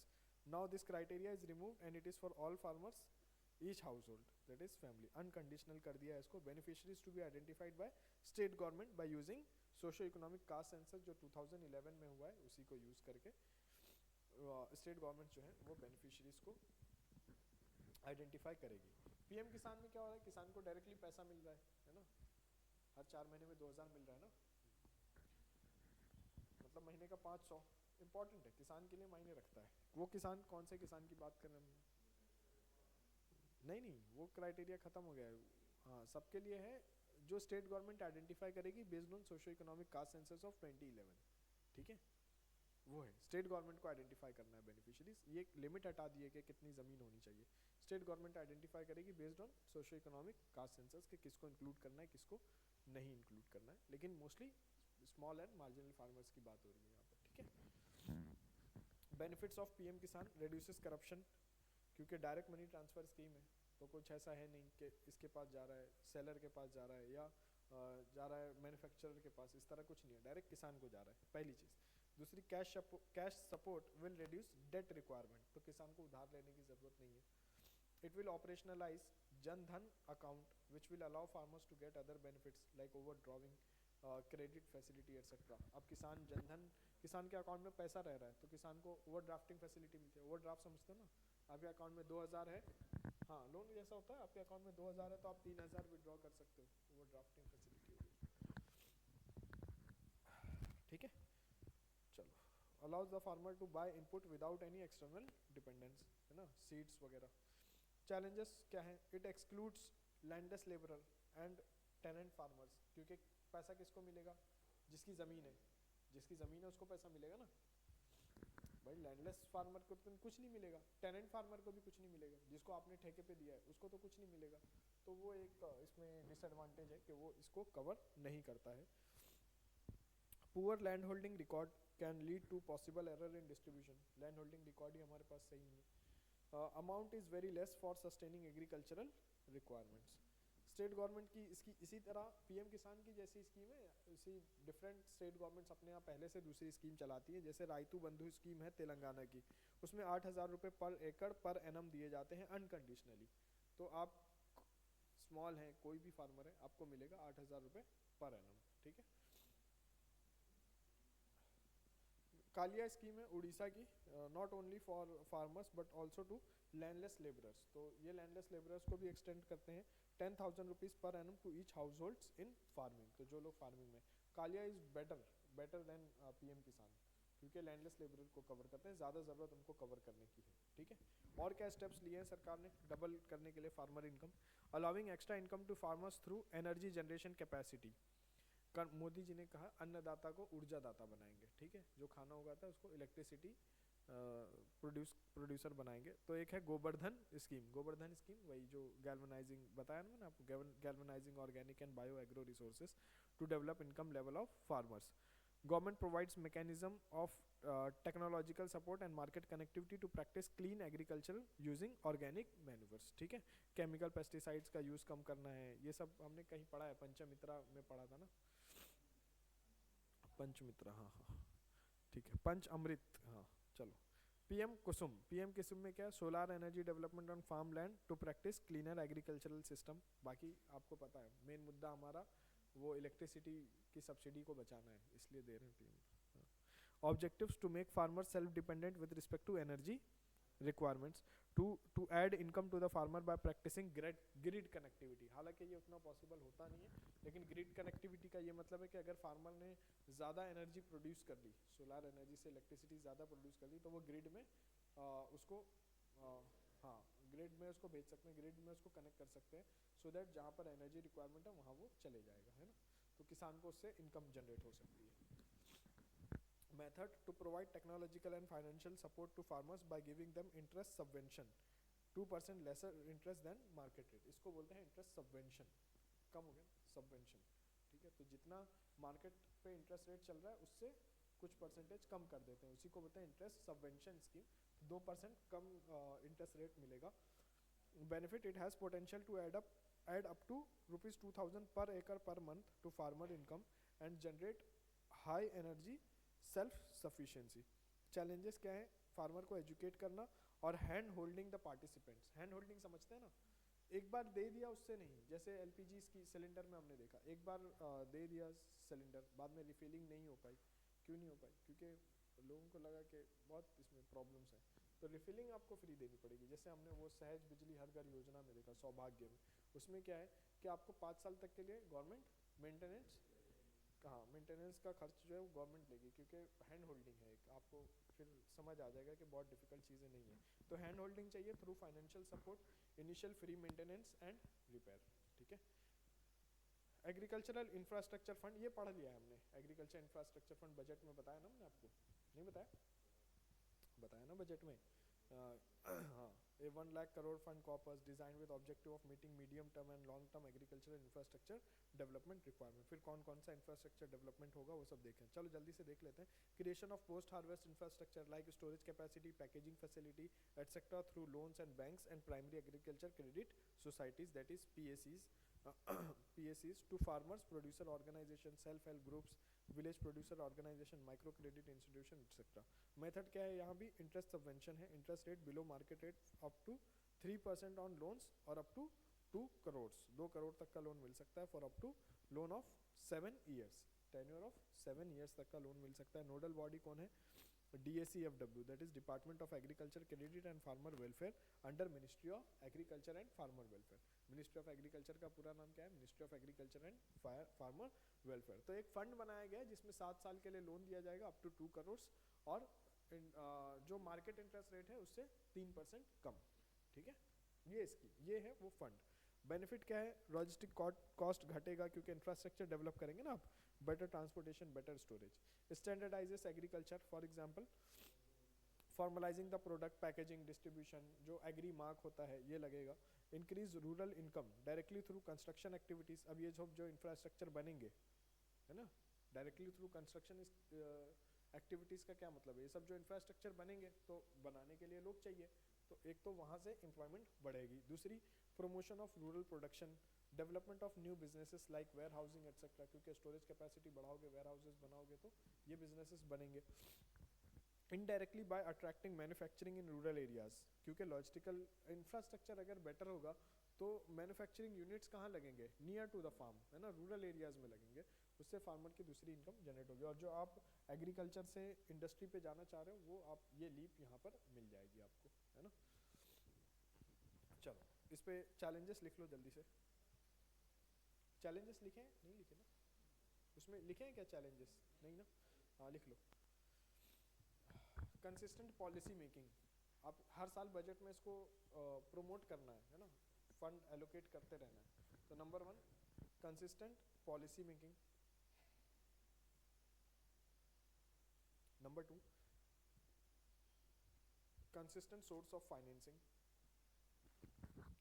consistent source of financing,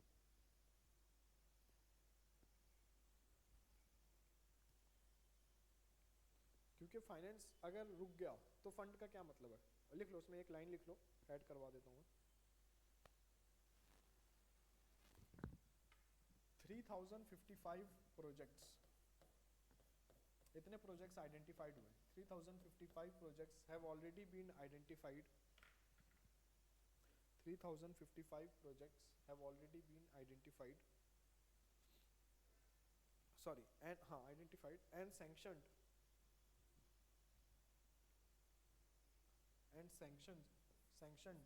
with rupees 1128 crores and sanctioned with 1128 crores, bracket में लिख लेना ये वाली बात। ये इसलिए लिखा है कि अगर फाइनेंस स्ट्रांग नहीं होगा तो ये सारे प्रोजेक्ट्स ऐसे ही रह जाएंगे, बस हाँ, बस आइडेंटिफिकेशन ही हो पाएगा फिर। एक और पॉइंट लिख लो, third, linkages between financial institutions, linkages between financial institutions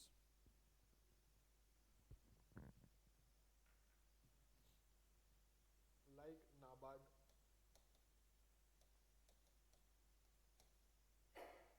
RRBs, regional rural development banks, NABARD, RRBs, etc. Linkages between financial institutions like NABARD, RRBs, etc. and farmer producers organizations, FPOs, farmer producer organization, FPOs और MSMEs etc. ठीक है, farmer producer organisation और MSMEs इनसे linked होना चाहिए so that ये fund का better utilisation हो पाए, ठीक है ना। चलो नेक्स्ट आते हैं जल्दी से। Recent initiatives taken in budget of 21-22 for doubling farmer income। अब ये कुछ चीज़ें हमने पढ़ ली हैं, चलो जल्दी से देख लेते हैं। Extending SVAMITVA scheme to all states of India for better coverage on land records, तो लैंड रिकॉर्ड के लिए स्वामित्व स्कीम पढ़ चुके हैं हम। It will also allow farmers to hold registered land holding and use land as an economic asset, चलो बात की बात। Enhancing agriculture credit target to ₹16.5, ये उस साल के बजट की, इस साल के बजट की क्या क्या है वो मैंने आपको बजट में पढ़ा दिया है ना। ठीक है, ये छोड़ दो सेकंड। थर्ड क्या, increasing budget support of rural infrastructure, ये भी छोड़ दो। Micro irrigation fund provision has enhance from, ये भी छोड़ दो। चलो क्योंकि ये सब हमने वहाँ कवर किया है ना बजट में। Including operation green with budget of ₹500 crore to support development of 22 crops. लेकिन प्रॉब्लम क्या है, 22 क्रॉप्स की लिस्ट अभी अनाउंस नहीं हुई है। Provision of ₹200 crore to add 1000 more mandis to E NAM, E NAM से जोड़ा जाएगा। Plus APMC market will be given support of agriculture infrastructure fund, जो अभी पीछे फंड देखा है वहाँ से एपीएमसी को डेवलप किया जाएगा। कल बताया था ना एपीएमसी, मतलब लास्ट क्लास में हमने डिस्कस किया था एपीएमसी में अवेलेबल नहीं है बहुत सारी चीज़ें। To develop 5 major fishing harbours, हाँ ये देख लो, ये इसको मतलब मार्क कर लो, ये हमने नहीं पढ़ा है ना अभी। 5 fishing harbours at Kochi, Chennai, Visakhapatnam, Paradip and Petuaghat. ठीक है, ये सब कोस्टल एरियाज हैं, कोस्टल रीजन्स में 5 फिशरीज हब हार्बर बनाए जाएंगे। Multipurpose seaweed park to be develop in Tamil Nadu, income generation for coastal farmers. Adding ₹30, ये छोड़ दो, प्रोक्योरमेंट और एमएसपी की बातें छोड़ दो। Further steps to boost agriculture income, number 1 setting up of animal husbandry infrastructure development fund, underline कर लो क्योंकि एग्रीकल्चर फंड पढ़ोगे क्वेश्चन आ जाएगा एनिमल हस्बेंड्री से।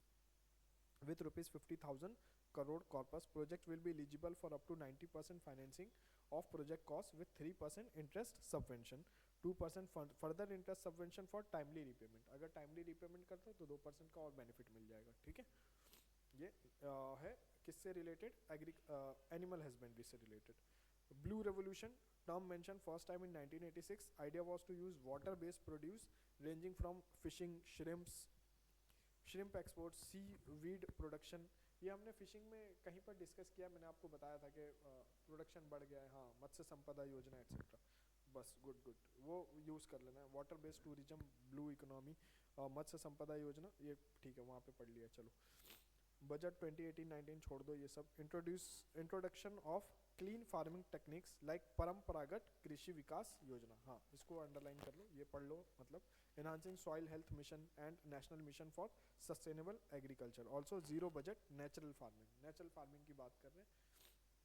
केमिकल पेस्टिसाइड्स, केमिकल फर्टिलाइजर्स का यूज नहीं करेंगे। ठीक है, यही है।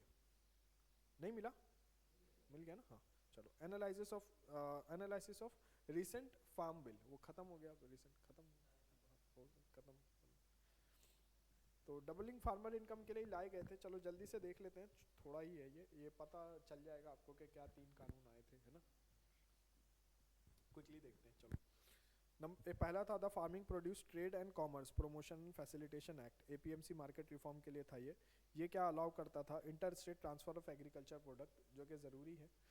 Number 2 freedom of farmer to sell their product outside APMC market even to an unlicense trader, अभी ये नहीं कर सकते आप, एपीएमसी मंडी के बाहर नहीं बेच सकते, है ना।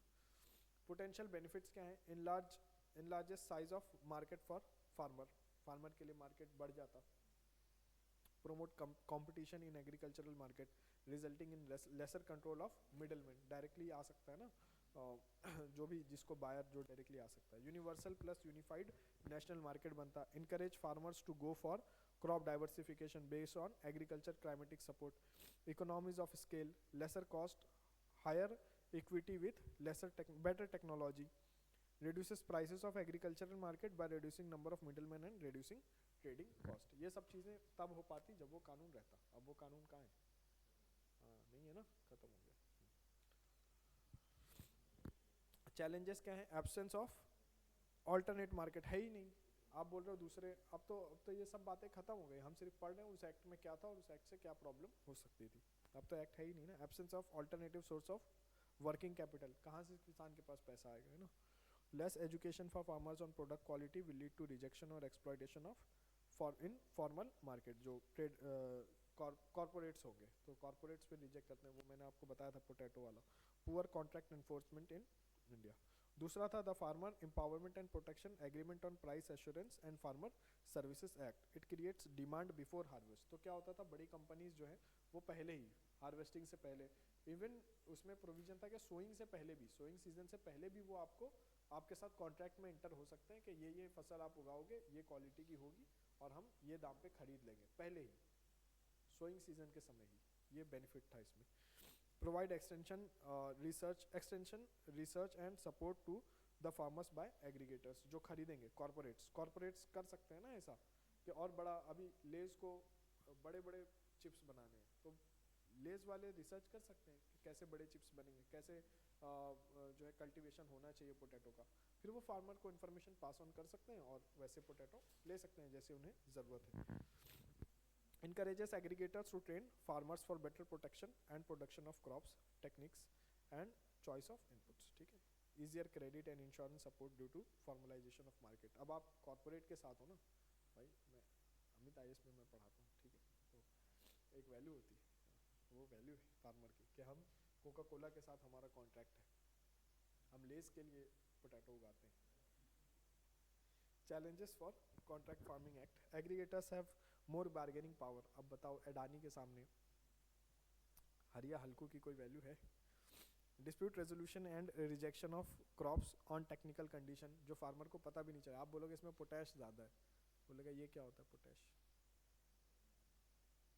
Over dependence on single buyer reducing bargaining, और मोनोकल्चर भी हो सकता है। दूसरा था इसेंशियल कमोडिटीज रिफॉर्म एक्ट, उसमें ये था कि होर्डिंग पे जो लिमिट्स हैं वो नहीं लगाई गई थी। जो होर्डिंग्स है ना, जैसे आप कितना भी ज़्यादा स्टोर कर सकते हो, तो अभी उस पर लिमिट है, वो ख़त्म कर रहे थे हम इस पे, ये इसेंशियल कमोडिटीज़ एक्ट पास करके। ये वर्ल्ड वॉर 2 के टाइम समय का एक्ट है, पुराना एक्ट है काफ़ी, वर्ल्ड वॉर 2 के समय आया था, उस समय लोग अनाज वगैरह जमा करके रख लेते हैं ना। हाँ, अब तो उसकी ज़रूरत नहीं है, क्योंकि अब हमने देखा ही नहीं है ना कि इंडिया में कभी, हाँ प्रोडक्शन बहुत ज़्यादा है, प्रॉमिसिंग प्रोडक्शन है पहली चीज़। दूसरी चीज़, हमारे पास वेयर हाउसिंग फैसिलिटीज़ भी नहीं है, तो वो प्राइवेट प्लेयर्स से डेवलप करेंगे, और प्राइवेट प्लेयर्स कब डेवलप करेंगे, जब आप इन चीज़ों को ख़त्म करोगे तभी डेवलप करेंगे ना, अदरवाइज़ क्यों डेवलप करेंगे।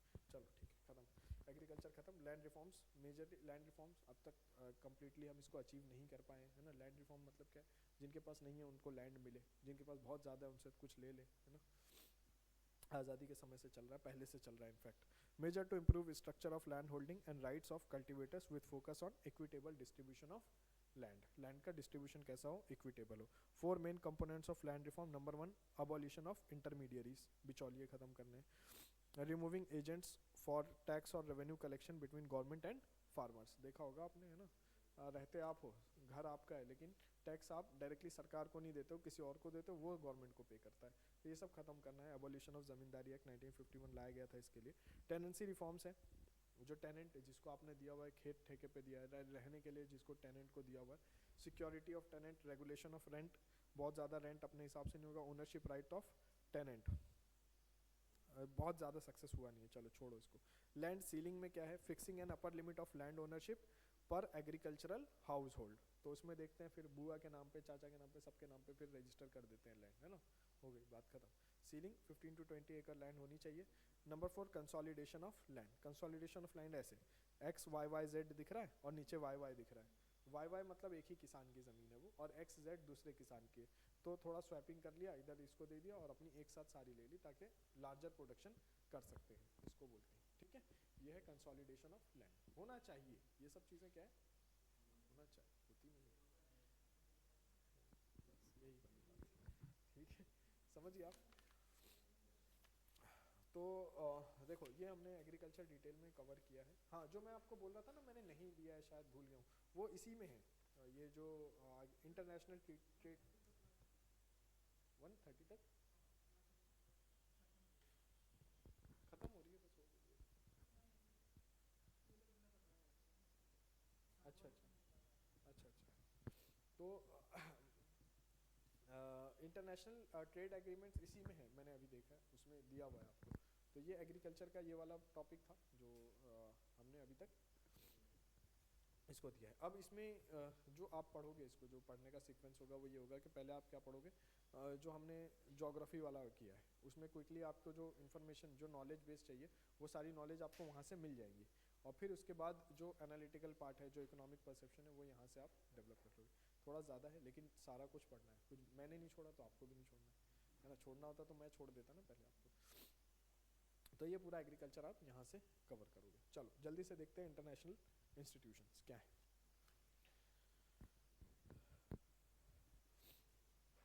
इसमें जो पीछे के मॉड्यूल्स हमने किए हैं उसमें कहीं पर कुछ आपको डाउट है, कहीं अटक रहे हो उसमें तो? इससे पहले जो इकोनॉमिक के सारे मॉड्यूल्स और भी किए, क्लियर है?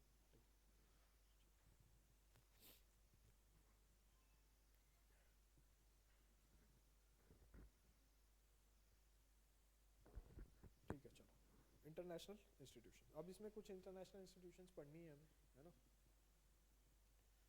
Module 13 international institution, Britain would agreements. एक ब्रिटन वुड एग्रीमेंट हुआ 16 अक्टूबर 1944 को बिटवीन 44 कंट्रीज, इंडिया भी उसमें था। हालांकि हम उस समय इंडिपेंडेंट नहीं हुए थे, बट रिप्रेजेंटेशन था हमारा। दिसंबर 1944 से उसको इम्प्लीमेंट किया गया है। 2 मेन इंस्टीट्यूशंस बनाई गई, हालांकि तीसरे का भी प्रोविजन था लेकिन तीसरा बना नहीं। 2 मेन, एक था इंटरनेशनल मॉनेटरी फंड और एक है international bank for reconstruction and development. ये इसी को बोलते हैं वर्ल्ड बैंक। अभी पढ़ रहे हैं, वर्ल्ड बैंक की 5 एजेंसीज हैं, लेकिन मोस्ट इंपॉर्टेंटली IBRD को ही वर्ल्ड बैंक बोल दिया जाता है। IBRD क्या है? International bank for reconstruction and development, also known as World Bank. तो 1 और 2 दोनों को बोलते हैं ब्रिटन वुड ट्विंस। IMF और वर्ल्ड बैंक को क्या बोल देते हैं? Bretton Woods twin. World Bank informally बोलते हैं, बाकी उसका नाम क्या है? IBRD, ठीक है, international bank of reconstruction and development. अब आते हैं पहले IMF के ऊपर। याद है ना आपको, IMF से कर्जा लेते हैं, याद है ना, पैसा लिया। 3 मेन ऑब्जेक्टिव्स। पहला है managing flow of international currency, flow and valuation of international currencies. तो देखा होगा IMF की मैंने आपको बताया था ना, एक करेंसी है, क्या नाम है उसका? SDR, special drawing rights. IMF की करेंसी का क्या नाम है? SDR, special drawing rights.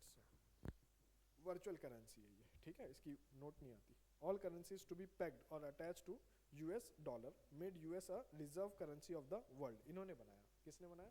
IMF ने। US को क्या बनाया? US डॉलर को क्या बनाया? Reserve currency of world, exchange rate stability के लिए।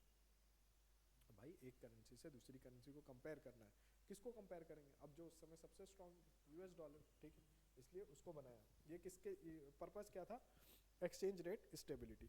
Provision of international credits to members in distress, जिसका फ़ायदा हमने भी उठाया, अवर बिलोवेड नेबर, है ना, उनको मिलता रहता है इसका फ़ायदा, ठीक है।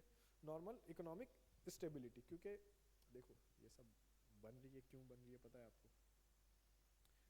अगर इकोनॉमिक स्टेबिलिटी नहीं होगी तो वॉर हो जाएगी, सिंपल सी बात है।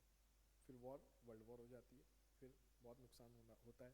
तो इसके लिए क्या है? इकोनॉमिक स्टेबिलिटी होनी चाहिए। इसके लिए हमें इंटरनेशनल इंस्टीट्यूशन की ज़रूरत है, जो किसी भी कंट्री को जो डिस्ट्रेस में है उसकी हेल्प करेगी। आ रही है बात समझ? उसको provision of international credits to members in distress, normal economic stability के लिए है। और दूसरा है manage and guide on monetary policies, ये मॉनेटरी स्टेबिलिटी के लिए, जैसा हमारे साथ 91 में हुआ, बताया था ना मैंने। 91 में हमने IMF से लोन लिया, IMF ने हमारे साथ क्या नेगोशिएट किया? लॉन्ग टर्म इकोनॉमिक रिफॉर्म्स, है ना, हमने इकोनॉमी में रिफॉर्म किए, याद है कुछ? लिबरलाइजेशन, प्राइवेटाइज, कुछ याद है ये सब? एंशिएंट इंडिया की बात नहीं हो रही है ये। फिक्स्ड एक्सचेंज रेट सिस्टम खत्म गया, हाँ ये आपने भी पढ़ा है, 1972 में वर्ल्ड में हो गया था खत्म। हमने इसको धीरे धीरे खत्म किया, लिबरलाइज एक्सचेंज रेट पहले इंट्रोड्यूस किया, फिर उसको चलाया, फिर 94 में जाके हमें फ्लोटिंग एक्सचेंज रेट आया। And US ceases to be reserve currency. अब US रिजर्व करेंसी है नहीं, अब क्या है? उस पर डिटरमाइन होता है ना, डिमांड एंड सप्लाई पे डिटर्मिनेशन होता है, मार्केट बेस्ड मैकेनिज्म पे। 1972 IMF issued financial asset called SDR, special drawing rights, है ना, ये IMF की करेंसी है। फाइनेंशियल एसेट, फाइनेंशियल एसेट है वो, ठीक है, asset, financial asset issued by IMF to all member currencies with fix quota for each. अब हर कंट्री का अपना अपना कोटा है, तो यहाँ पर ये बात याद रखना, जैसे यूनाइटेड नेशन में कितने मेंबर है जनरल असेंबली में? 193 मेंबर्स, और सबका एक वोट होता है, 1 कंट्री 1 वोट। IMF में ऐसा नहीं, जितना ज़्यादा आप कंट्रीब्यूट करोगे आपके वोटिंग का शेयर उतना बढ़ेगा। इंडिया वाले बोलते हैं कि हमारा वोटिंग शेयर बढ़ाओ, हम कंट्रीब्यूट करने के लिए तैयार हैं, लेकिन समझ रहे हो किसकी चलती है? US की। The size of quota depend on number 1 size of economy, real GNP on PPP basis। अब ये सब आपको पता है तो मैं इस पे नहीं जा रहा। ग्रॉस नेशनल प्रोडक्ट क्या है, परचेस पावर पैरिटी क्या है, ओपननेस ऑफ इकोनॉमी, कितना एक्सपोर्ट इंपोर्ट करते हैं आप as proportion of your GNP, and contribution to IMF, कितना कंट्रीब्यूशन करते हैं। तो इंडिया तैयार है अपना कंट्रीब्यूशन बढ़ाने में, जीडीपी हमारा जीएनपी बढ़ रहा है कॉन्स्टेंटली, तो हम चाहते हैं कि हमारा वोटिंग शेयर बढ़े, लेकिन अभी वो नहीं बढ़ रहा फिलहाल, ठीक है। All above three parameters also decides voting rights of the country member, ठीक है। तो 1972 में वैल्यू ऑफ एसडीआर क्या था, $1, क्यों, क्योंकि उस समय यूएस ही था main currency. 1 SDR is equal to $1। IMF में कितने मेंबर है, 190 मेंबर है। सबसे लास्ट कंट्री जो ऐड हुई है वो है एंडोरा, वो है 2020 में ऐड हुई है, ठीक है। 1994 में 1 SDR हो गया 1.54 ऑफ $, मतलब $, का approximately 1.5 Guna.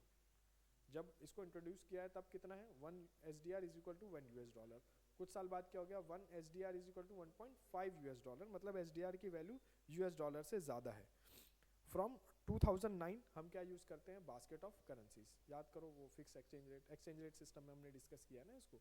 Basket of currencies क्या होता है, हाँ, जो ज़्यादा करेंसी जितनी ज़्यादा ट्रेड होती है उतना वेट असाइन करते हैं, और बहुत सारी करेंसीज लेते हैं, सिर्फ एक करेंसी पे वैल्यू डिफाइन नहीं करते। याद है कुछ, नहीं याद है तो बताओ, फिर अभी लिख के बताता हूँ, याद है ना। हाँ हाँ हाँ, एक बार नोट्स ओपन करना, बैलेंस ऑफ पेमेंट वाली आ जाएगा याद। British pound, euro, yen use to calculate the value of SDR through weight, है ना। फिर सबका वेट है, $, को 44% दिया है, ब्रिटिश पाउंड को 12% दिया है, यूरो को 32 और येन को 12%। From October 2016 Chinese yuan also been introduced in basket of currencies. फिर ये सबके वेट ऐसे चेंज हो गए, चाइनीज युआन 10%, ठीक है, because rising cloud of China in international trade and finance. तो बहुत ज़्यादा चाइना एक्सपोर्ट करता है, दूसरी कंट्रीज इंपोर्ट करती है, तो चाइना के ट्रेड रिलेशन बहुत सारी कंट्रीज के हैं, तो इसलिए चाइना की करेंसी को भी इंक्लूड कर लिया गया है, ठीक है। In terms of voting rights from 2016 US सबसे ज़्यादा वोटिंग राइट्स हैं 17%, और इंडिया का कितना है, 8th वोटिंग राइट है 2.41%। आईएमएफ रूल में किसी भी रिजोल्यूशन को पास करने के लिए कितने परसेंट वोटेज चाहिए, वोट चाहिए, 85% वोट चाहिए। बाकी आईएमएफ सीईओ, इंडिया के एग्जीक्यूटिव डायरेक्टर टू आईएमएफ है, उस समय थे प्रोफेसर सुजीत भल्ला, अभी देख लेना कौन है, और आईएमएफ के सीईओ को भी देख लेना और नाम लिख लेना वहाँ पर, ठीक है। आईएमएफ रिफॉर्म्स डिमांड, अब रिफॉर्म्स क्या क्या चाहिए आईएमएफ में। Number 1, veto of US shall be eliminated. मैं क्या करूँगा, ये इसकी ना डिटेल कुछ दे दूंगा आपको 5-6 पेजेस में पीडीएफ बना के ग्रुप में डाल दूंगा, एक बार उसको पढ़ लेना। अभी फ़िलहाल मैं इसको कम बता रहा हूँ, इतनी इन्फॉर्मेशन लिमिटेड है, इसके अलावा बहुत सारी चीज़ें डिटेल में पढ़नी होंगी तो वो आप वहाँ से पीडीएफ से पढ़ लेना एक। IMF reforms demanded, veto to US shall be eliminated. अब यूएस को वीटो पावर है इसमें, वीटो पावर समझते हो ना, सब हाँ बोल रहे हैं लेकिन यूएस ना बोल रहा है तो नहीं होगा। हाँ, ये number 2, shall be given long term, that is more than 10 years loan for stabilisation, क्योंकि स्टेबलाइजेशन के लिए आप 5 साल का लोन दे रहे हो, 5 साल में कंट्री स्टेबलाइज नहीं हो पाएगी। आप कब दे रहे हो लोन, जब कंट्री क्या हो गई है, खत्म हो गई है बिल्कुल, तब आप उसको बचा रहे हो ना बैंकरप्सी से, तब लोन दे रहे हो। तो आप ज़्यादा समय के लिए दोगे तभी तो कंट्री रीपे कर पाएगी ना आसानी से। दूसरा क्या है, shall not be attach stringent condition with loans, जो हमारे साथ हुआ है ना, ये करो नहीं तो लोन नहीं मिलेगा, तो फिर एलपीजी रिफॉर्म्स हुए, ठीक है। चलो यहाँ पर ख़त्म करते हैं, या इसको देख लेते हैं क्या, नहीं बस ठीक है, चलो इसको कल पढ़ेंगे फिर यहाँ से, दूसरे की पॉलिटिक्स में